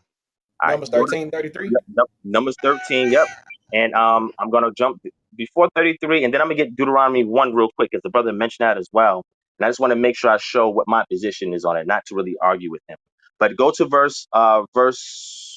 uh what's the one that I want to go to? You can start at verse 30. Read verse 30. 30 to 33. 30 through 33. Yes. All right. Then Caleb quieted the people before Moses and said, "Let us go up at once and take possession, for we are well able to overcome it." But the men who had gone up with him said, "We are not able to go up against the people, for they are stronger than we." And they gave the children of Israel a bad report of the land which they had spied out, saying, "The land through which we have gone as spies is a land that devours its inhabitants. And all the people whom we saw in it are men of great stature. There we saw the Wait, giants, hold on, the hold on. descendants of All Anak." wait, brother, slow down. You said all the who? What's the word there? Is the word Elohim there? What, for the No, giants? no, just read it. Read what you read again. Read verse 31 again. I just want to see if it says Elohim there. Read that again, verse 31. But the men who had gone up with him said, "We are not able to go up against these people, for Uh-huh. they are stronger than we." Slow down. So the men said that we are not able to go against the people. They're talking about these individuals, right? People, Mm-hmm. last time I checked, they're mortal, right? Maybe you can Mm-hmm. correct me, brother. Are they mortal? Yeah, the children of Anak are. Caleb gonna kill them. Can the Anunnaki, are they mortal? Yes, Oh, but are they considered gods or people? All they're right, see, I'm considered gonna have people. to get back in this conversation when you I land. already know. wait. Slow down for a second. So this is Yo, important but now. divine, the Anakim are not Anak. The Anakim are sons of Anak, right? So this is Anak already mating with humans to create the Anakim. We're gonna get to Oh. that, brother. Thank you for that. I don't know who shared that, but I appreciate your contribution. And that's where I was leading to. Finish reading that, Triller. All right, so verse 32. Triller. And they Okay, go gave ahead. the children of Israel a bad report of the land which they spied out, saying, "The land through which we have gone as spies is a land that devours its inhabitants, and all the people whom we saw in it are men of great stature." Okay, There read we verse saw 33. Wait. Read verse 33 emphatically. It says what?